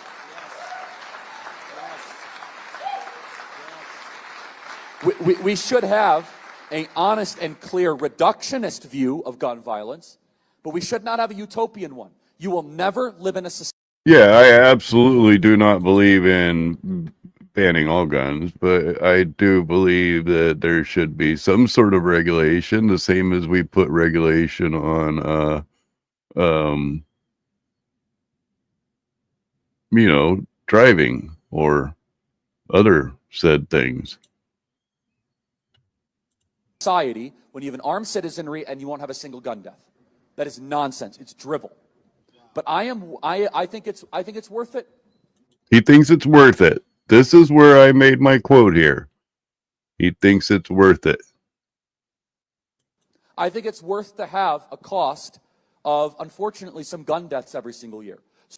He thinks it's worth to have the cost of, unfortunately, somebody like his gun death every year. So that we can have the Second Amendment to protect our other God-given rights. So that we can have the Second Amendment to protect our other God-given rights. I don't believe I've taken this out of context at all. That is a prudent deal. That is a prudent deal. It is rational. It is rational that once a year, people like him lose his life so that we can have our Second Amendment rights. Nobody talks like this. They live in a complete alternate universe. Yeah, because it's completely asinine. So then how do you reduce? Very simple. People say, oh, Charlie, how do you stop school shootings? I don't know. How did we stop shootings at baseball games? Because we have... And he's done this. He's done this for a very long time. He's basically diminished the shootings. He did every one of them that, oh, it's just something that has to happen. It's something that has to happen so that we can keep our Second Amendment rights. What about those people? What about those people when people were saying that, that the people of Sandy Hook, they needed prayers and stuff, which I'm tired of hearing about. Let's give these people prayers. Let's change the mindset of our nation so we don't have to keep doing this. But I heard a lot of repubs pretending it didn't happen or trying to spin it as some sort of a democratic thing. Why is it that you are more valuable than those people, those children in those schools who even in this you suggest is just an inevitable event? Armed guards outside of baseball games. That's why. How do we stop all the shootings at airports? We have armed guards outside of airports. How do we stop all the shootings at banks? We have armed guards outside of banks. How do we stop all the shootings at gun shows? Notice there's not a lot of mass shootings at gun shows. There's all these guns because everyone's armed. If our money and our sporting events and our airplanes have armed guards, why don't our children? I mean, that's actually kind of a great idea if you're not thinking at all. I have watched personally videos where a school resource officer, not an actual police officer, a school resource officer came into a classroom because a kid was being disruptive. And the kid was sitting in the desk and being a little smart aleck, as kids are, and he refused to move. And the school resource officer first leans over him, talking over his shoulder from behind him, like into his ear, as if he's intimidating him. And that didn't work. The little kid was still being a little, punky kid. So what did the resource officer do? He pulled him up by the leg, dragging him out of the chair, of course, hitting his head on the ground, and then tackled him and cuffed him. So and that ended up being reported as being excessive. And then there was another incident where I remember a school resource officer dragging a kid through the high school by his hair. And you want to give those people weapons?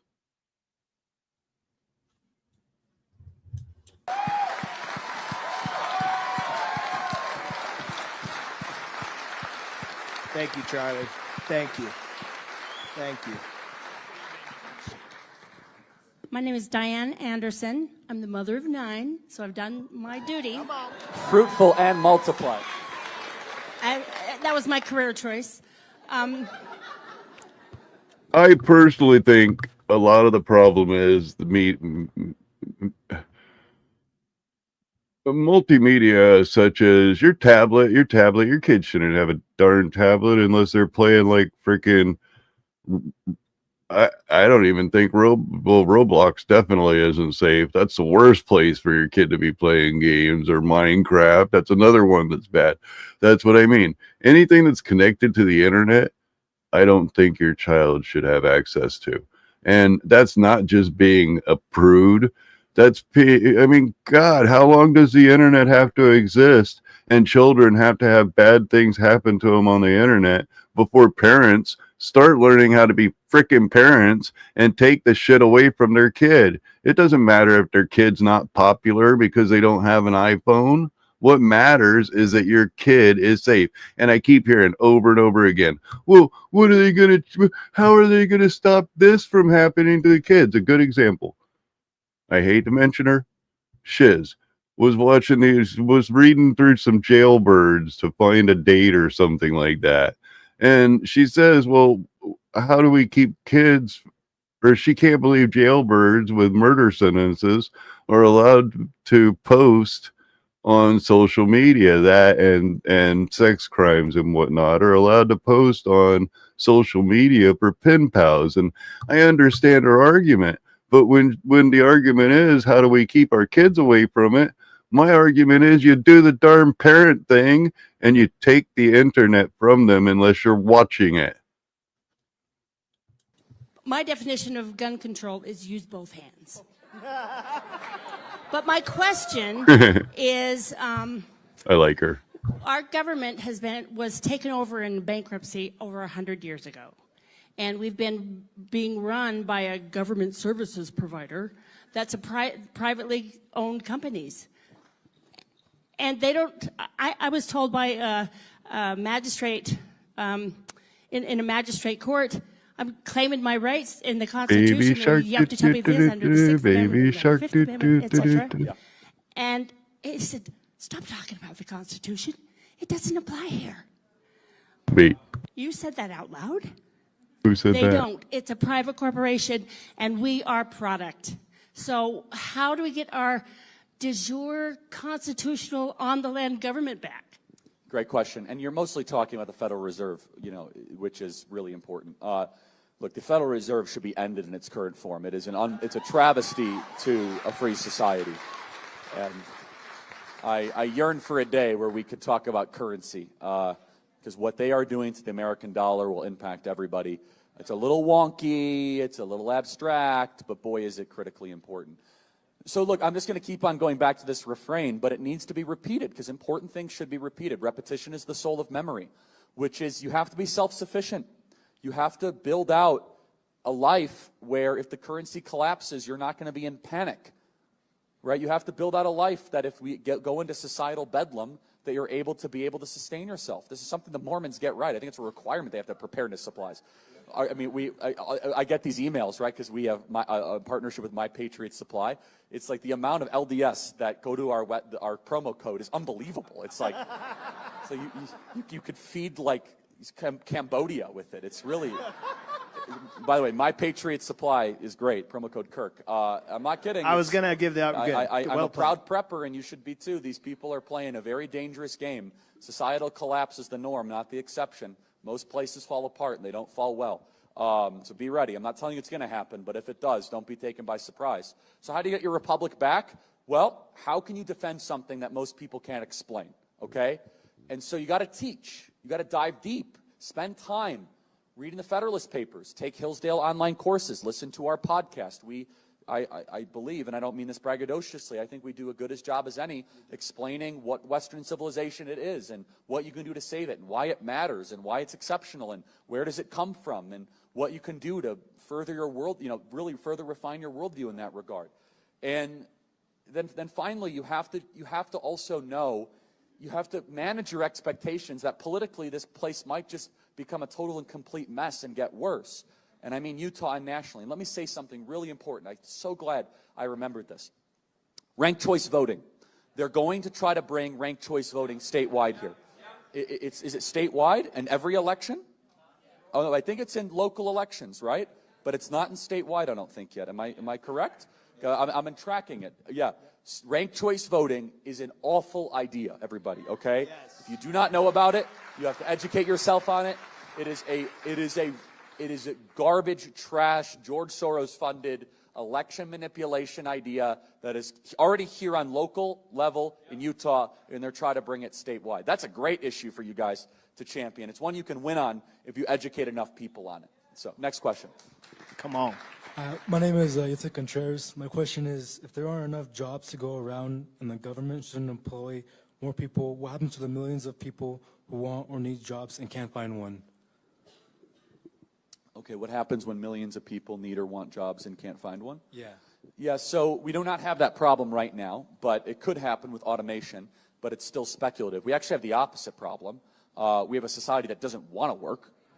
We have a job opening crisis because, kind of being a bum is in vogue, I guess, and just sitting around and not working. So, yeah, I mean, entrepreneurs will fix that problem. We're not going to have that problem anytime soon. We have a problem with people that cannot find competent labor and skilled labor. So in automation in the future, that very well might happen with robots and artificial intelligence and the rise of ChatGPT, but I still think we're a ways from that. Thank you. Next question. Hi, Charlie. My name's Sierra, and I'm in the field of mental health, and there's no question that we have a really horrible problem with it right now across society. My question to you is, with being a conservative in the therapy and the psychology, it's very liberal, and we're fighting the boards more than we're fighting trying to get clients in. What would you suggest to someone in that area? What power do we have to the boards? And also, what do you think it's going to help in society and mental health? It's great. Thank you for being in that field. It's necessary.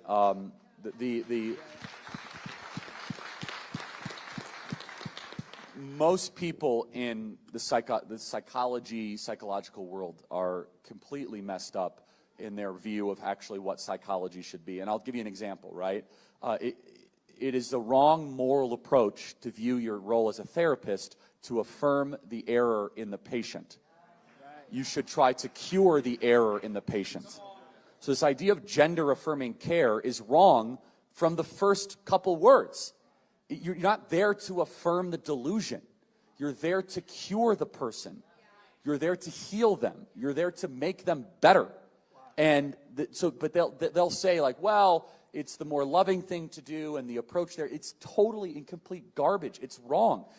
And by the way, they're a walking contradiction. In cognitive behavioral therapy, which is robust and it works, you have to challenge the patient to eventually face the thing that they fear the most, and through courageous action, albeit through a lot of work, you're able to then conquer that. Just like, for example, the fear of flying, right? If somebody has a fear of flying, which is a big issue in America, and praise God, I don't have that problem because I've flown millions of miles, right? The clinical data and literature is not that you try to ban planes. Say that again. Wow. You try to get the person to come in contact with that untrue, intrusive thought that they might be having a false relationship with, and eventually taking that very adventurous and courageous step to step on an airplane. And it works. The clinical data shows that has worked for decades. And yet we throw out all that literature and that proven psychological, not just tradition, but just method for gender affirming, and we say, not only do I have to affirm your delusion, but now I'm going to empower you to make other people that disagree with your delusion, to shut them up and to then tell them they're awful. It's creating these mini tyrants. So what can you do? I don't know what you can do, to be honest. It's so the American Psychological Association, whatever they call it, the American Association of Psychology, you read what is coming out of it. It is rubbish on the transgender stuff. And the gender dysphoria was something they used to say was a mental condition. Now they say it's about identity and personal safety. And again, don't take my word for it. There is a remnant of dissident, clear-thinking psychologists that think this is insane. Jordan Peterson is one of them, by the way, and I encourage you guys to look into what he's doing. And so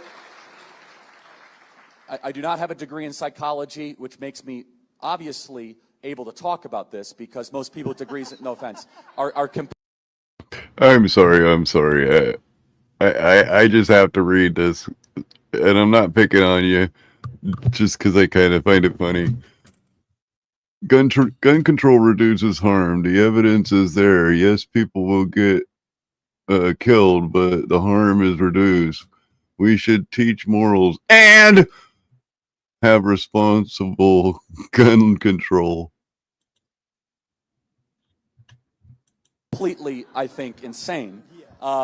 This doesn't take a lot of, deep thinking, but I want to commend you.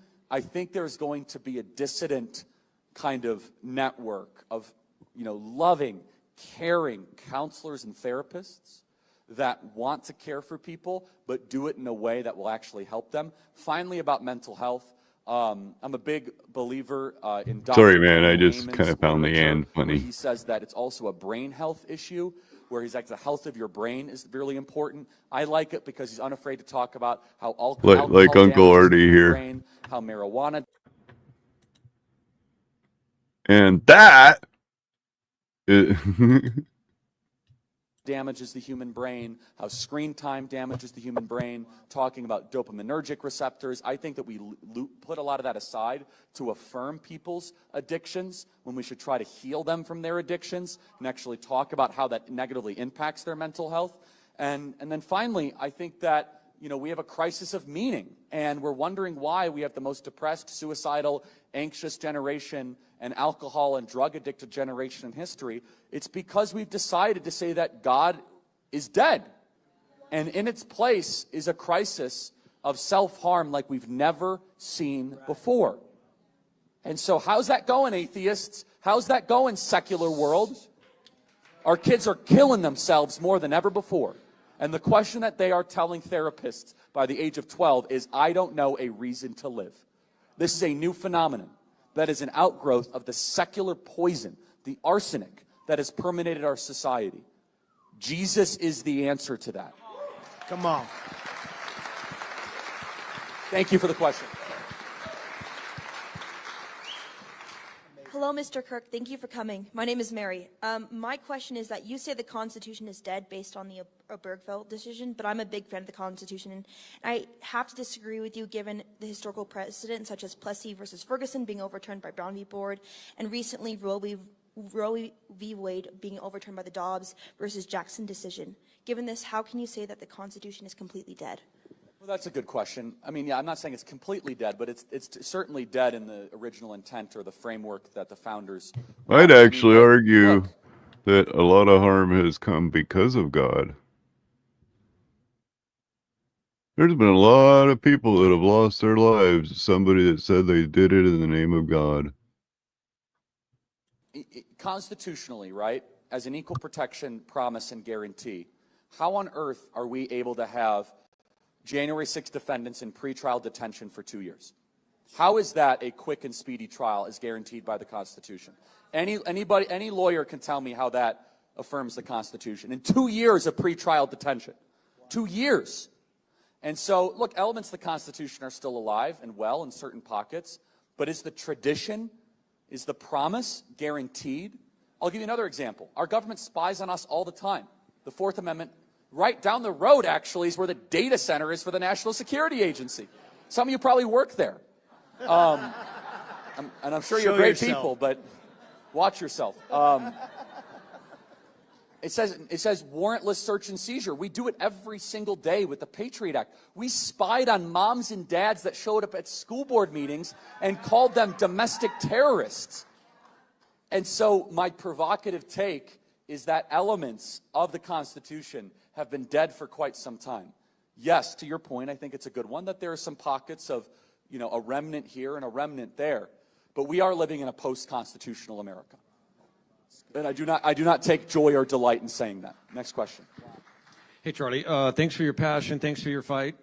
My question is, I'm one of those crazy people in my family. I'm the one that's always on my phone. I'm getting banned. I'm getting blocked. And, before Trump, I never even voted, right? And I feel a duty every single day to get word out. I own a health and wellness store. I'm constantly passing information to people on health and wellness, on how to help yourself, on how to get yourself in order, wake you up. But my question is, being a Christian, right? I mean, I love God, but this whole thing has made me swear a lot, and I've had to repent quite a bit. Swear. I've had to swear a lot on this, and I've been praying more. Just ask God to forgive me. But as a Christian, it's my duty to fight. And I tell my daughters sometimes think I'm crazy, and I'll tell them, I go, you know what? I'm going to go down with the fight. I'm not going to sit around. I'm not just going to sit back and let our country be taking care of us. But as a Christian, how far is this going to go before being a Christian, and where do we take a stand? Well, I think we are taking a stand. The question is how, and how do we do it prudently? I'll do a couple things. You triggered something I want to mention to the previous question that I had to mention. We are way over-medicated as a society, okay? We are way over-medicated. And psychiatrists should use benzodiazepines, Zoloft, Xanax, and SSRIs as a last resort. You said it's an initial resort. I firmly believe, and I think the literature supports it, that the damage done to young developing minds when you give them pharmacological compounds is overwhelming, and it's significant, and it's a tragedy how many kids are on antidepressants, and they do not need to be on antidepressants. How about this? Check their vitamin D level and get it over 75 before you give them a serotonin disruptor, right? I mean, give me a break. So, by the way, vitamin D could solve a lot of problems. That's not a joke. It's just that could have solved a lot of COVID problems. It could solve a lot of hormone problems. It could solve. It's just it's too simple, and no one gets rich off of vitamin D, right? And again, it doesn't solve every problem. But when was the last time you heard the CDC run PSAs about getting people's vitamin D levels up? Anyway, so to your point, look, I want to be very clear, and I can hear your passion in all this. Lech Walesa was meeting with a group of Soviet dissidents, and there was a guy who thought he was going to win praise of Lech Walesa. And Lech Walesa was, of course, the head of Poland and helped bring down the Soviet Union. And this was a guy that was a dissident, and he was intentionally defied the Soviet Union, and he saw the rule, and he defied the rule, and he went in prison. And then he was eventually released, and he went to Lech Walesa and told the story. And Lech Walesa said, "Yeah, I don't think you did the right thing. We have enough martyrs." He said, what we need is people that fight prudently and incrementally so that they can last. He said, you were of no use once you were in prison. So what I'm getting at is that you must ask the Lord for wisdom, and he'll give it to you generously. But you should not be reckless, right? And you should not act in a way where you know the response is going to be they take you out immediately, right? So whether it be getting banned on social media or whatever, instead it's, how am I going to stay in the fight for multiple decades to expose tyranny and build things and build infrastructure and push back against this? We have enough martyrs. We do not need martyrs for martyrs' sake. So do not seek martyrdom. If it finds you, that's a separate issue. Right? Instead, you should be, how do I last? How do I endure? That's a much more important attitude to have. Great. Hi, my name is Sky, and I was wondering what advice would you give to me for all the negativity about telling the truth? Can you repeat part of it? Something about telling, I'm sorry. Wait, where did you lose me at? Just something about, I didn't hear the question. Okay, Can you just okay. repeat the question? My name is Sky, and I was wondering what advice would you give me for children, for people my age to deal with all the negativity about when telling the truth to people. That's a great, thank you. I'm sorry I And didn't then hear you. wait, I have one more. Could I have 1 minute to take a picture with you after this? Sure, yes, of course you can, yes.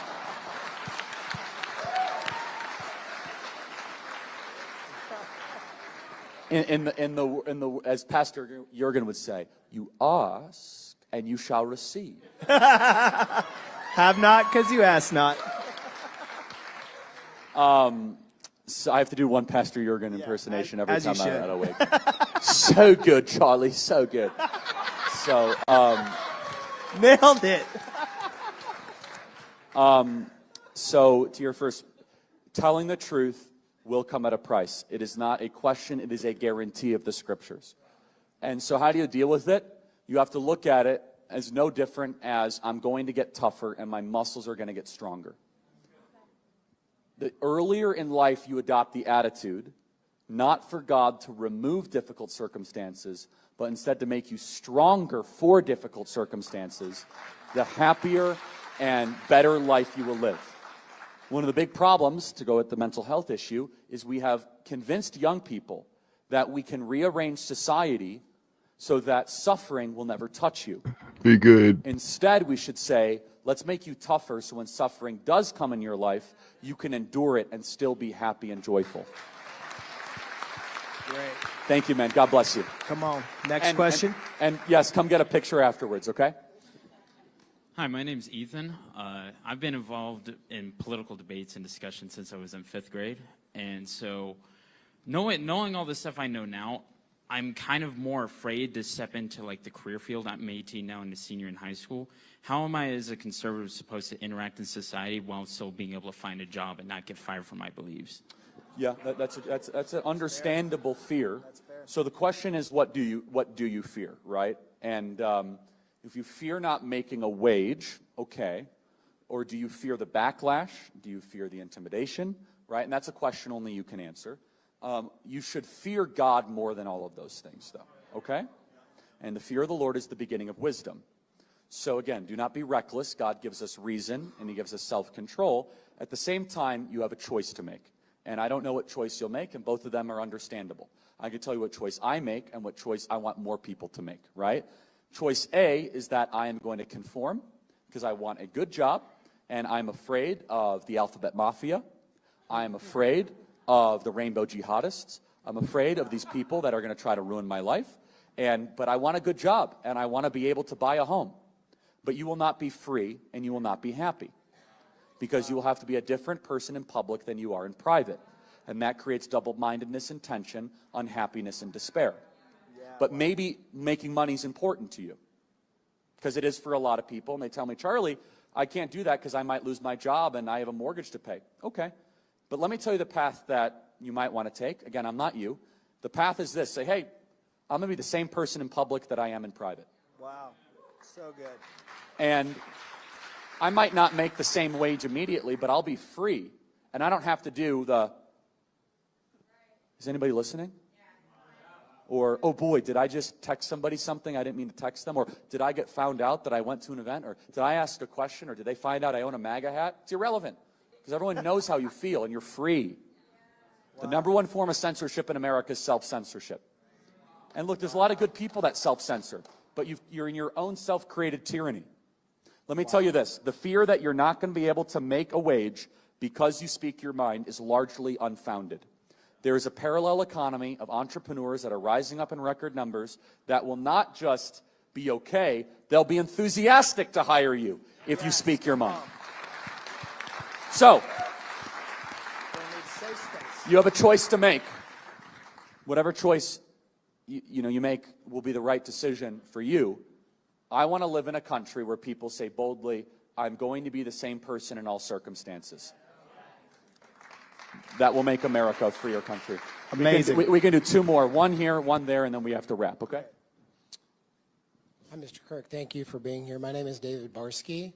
We are being lied to every day by the mainstream media. What advice could you offer us to influence or minimize the impact that they have on our nation today?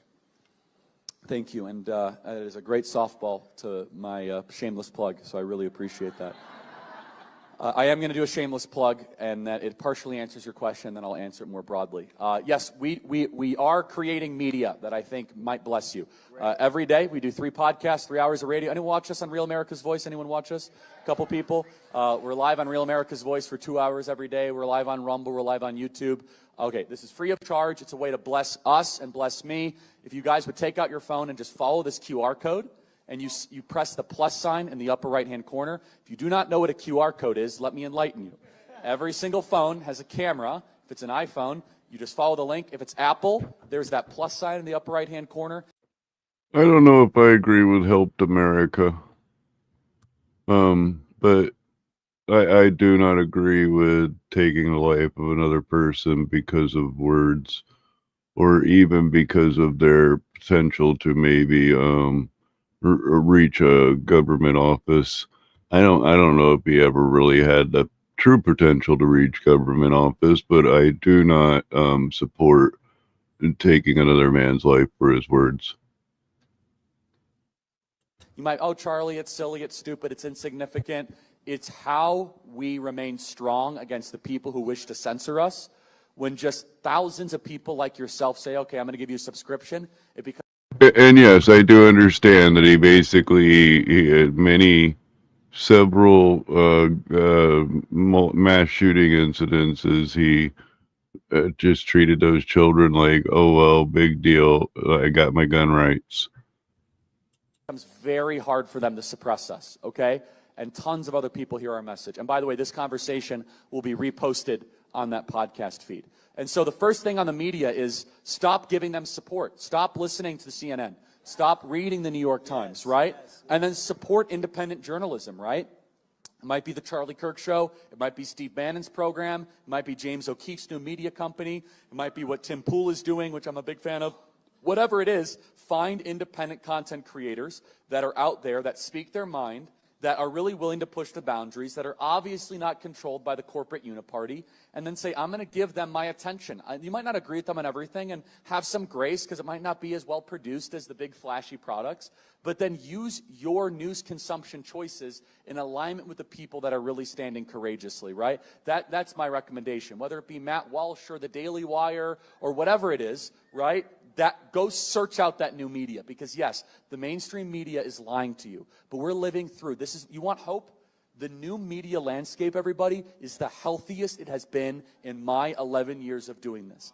I look to my left and I look to my right, and I see fighters that are wise and learned and filled with the Spirit. I see Matt Walsh, I see Michael Knowles, I see Candace Owens, I see Steve Bannon, I see Jack Posobiec, I see James O'Keefe, and these people I wonder if Candace Owens still believes in the flat earth. They're industrious, and they got a spine. I was going to use another piece of anatomy, but they have a spine. And 10 years ago, it was hard to find courageous media. It was the same Mockingbird nonsense on TV and it might have been on talk radio with Rush or Levin. Now it's everywhere. We got Bongino. We got these amazing people that are leaning in and they're punching back. So I think we're actually living in a real hopeful moment. The mainstream media is less popular than ever before. The New York Times is losing money. The Washington Compost is losing money. The MSNBC is losing money, right? And they're losing viewership. And so please, I implore you, support the good guys. Support those of us that are doing daily content. It is hard. It is expensive. It's risky. But boy, it is worth it, because when I see all of a sudden that we reached, literally last year, 140 million individual people downloaded our podcast, I'm like, hey, you know, we did something. And praise God for that. Come on. Last question. My name is Jake Oakes. I'm going to start with a quick analogy, then turn it into a question. You got 20 seconds. We're already over time. If there's a repairman who causes electrical issue to your oven and keeps catching fire because of some electrical issue, and you get really good at extinguishing the fire, you wouldn't say you've solved the core issue by putting out fires.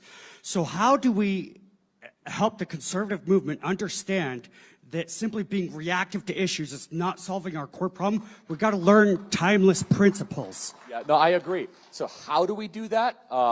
We have to teach. Was we have to it learn. me or we was have to that guy demand cross-eyed? depth. You have to reject just people that just talk about talking points all the time on TV. Just change the channel. Like, this is boring. This is banal. This is shallow, right? Teach me something. Come on. Talk about Solzhenitsyn. Talk about Kafka. Talk about Kessler, Orwell, Huxley. Dive into Plato and Aristotle, Aquinas and Augustine. Get into the great books that built the West. When have you said something new? Tucker Carlson does a great job of this. Most don't. Right? Have you gone deep into these ideas? Have you explained where we're coming from? And has this ever happened before? So you have to demand that from the people that are communicating with you, right? And if not, change the channel and stop supporting them. And then there is no reason why in your free time you cannot take Hillsdale online courses at like charlieforhillsdale.com. How do we play offense? We play offense by going deep, because there is an unbelievably beautiful canon in the Western tradition to tell us what we are fighting for. I'm telling you, go on that journey. Challenge yourself. Read hard to understand books. Read Dostoevsky. Read the books that help build the West. Read Nietzsche, right? Which he predicted the downfall we're in. He is also a lot of garbage. But, read Jefferson. And if that's too much for you, just read C.S. Lewis. Every Christian should read C.S. Lewis one thing at least once a year. Mere Christianity, Screw Tape Letters, That Hideous Strength, Abolition of Man, Narnia. The guy was a legend, and it's very digestible. What am I getting into? Is that if you want to all of a sudden find as if, like, Charlie, I don't know what to do, spend time learning, because you're not the first person to ask the question. The more you understand the thing you're trying to protect, the more willing you are to act on it. So go deep into it. And yes, go deep into the scriptures. Read the word, the entire word, all 66 books. Read Leviticus. You know what Jesus and the founding fathers had in common? They both quoted Deuteronomy more than any other book. So maybe the book of Deuteronomy has something to teach us right now. You know that we get moral and civil law from Deuteronomy? You know we get separation of powers, consent to the governed? You know the entire U.S. Constitution was based on the teachings of Deuteronomy? Yet most pastors would not even dare. They can't even spell Deuteronomy, let alone do a teaching on Deuteronomy. Got to go deep. And let me close on this, because it's great, because I feel the sense of action. I feel commitment. But I see some of you, and I could tell, you're rolling your eyes, say, Charlie, I've done everything that's been asked of me. I watched Tucker Carlson. I bought the pillow. I've done everything that has been asked of me. By the way, promo code Kirk at mypillow.com, just so we're clear. Good job, Charlie. Good job. Keep them coming. I have Relief Factor. I reverse mortgaged my home. I bought that chair that goes up the stairs. I don't even know what it does. I've done everything, Charlie. Here's the question. If you have not lost something significant in the last 3 years, you are a spectator, not a participant. We need participants. Do beautiful things. Build big families. Build this church. We need more entrepreneurs. Go create a lot of wealth and give it back. Go employ a lot of people. You're tired of cancel culture in business? Go start your own business. You're made in the image of the Creator. Go create something new. Stop complaining about it. Go support the heroes. There are 3 types of good people. There are good people that do nothing. Stop being that person if that is you. There are the fighters. Not everybody's a fighter, and that is okay. The fighter is George Washington in the arena. Fighters like Candace Owens, who's now working with us with Blexit at Turning Point USA. We're really proud of that, right? Fighters that are on the front lines like James O'Keefe. God bless that man. But just as important to the George Washingtons are the John Hancocks. You know, John Hancock was the #1 financier of the American Revolution, signed the biggest signature of the Declaration of Independence, but never picked up a weapon, never fired around. Wow. But he's equally as important. So be someone that helps the fighters.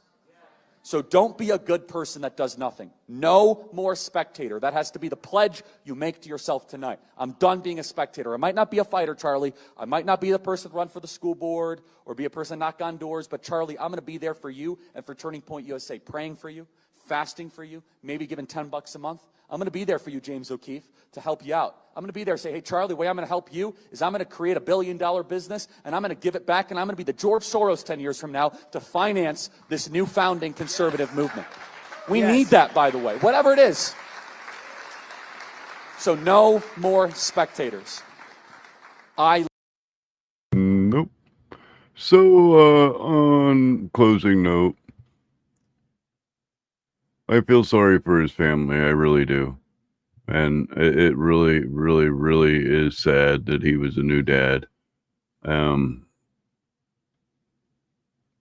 However, if you go, it doesn't sound political at all. It doesn't sound like it's anything to do with, you know, Trump or anything else. It sounds pretty much like somebody who doesn't like this social media personality.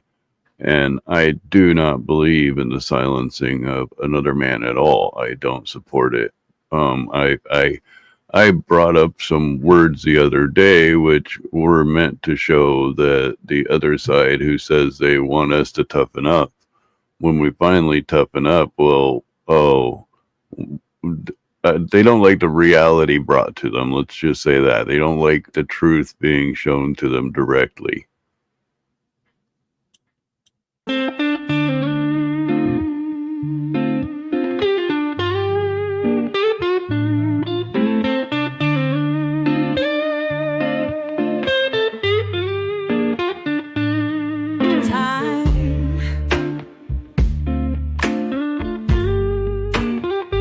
We can never hold on.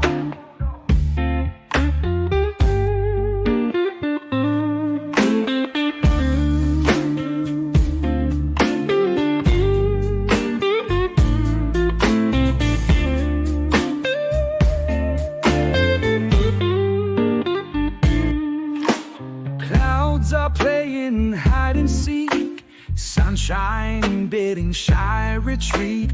Raindrops fall in a gentle streak, nature's rhythm in each heartbeat.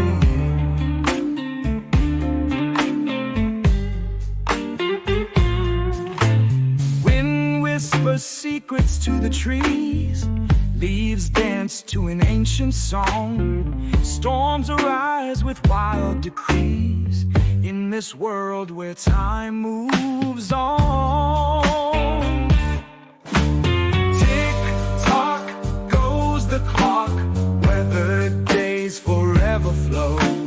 Lost in nature's endless talk, time slips by where shadows grow.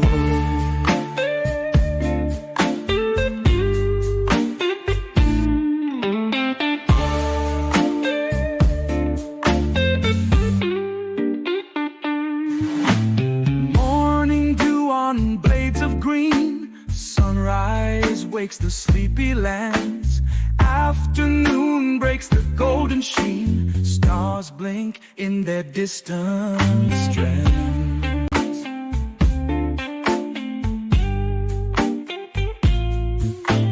Clouds above in shapes that blend, stories written across the sky. Thunder claps and tempests send moments fleeting as they fly. Tick-tock goes the clock, weathered days forever flow. Lost in nature's endless talk, time slips by where shadows grow.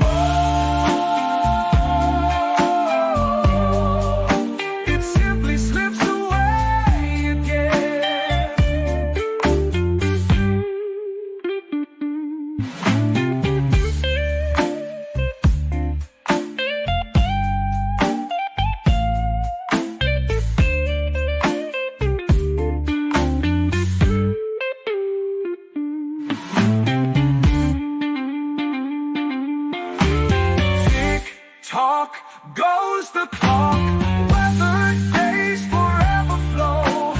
Lost in nature's endless talk, time slips by where shadows grow.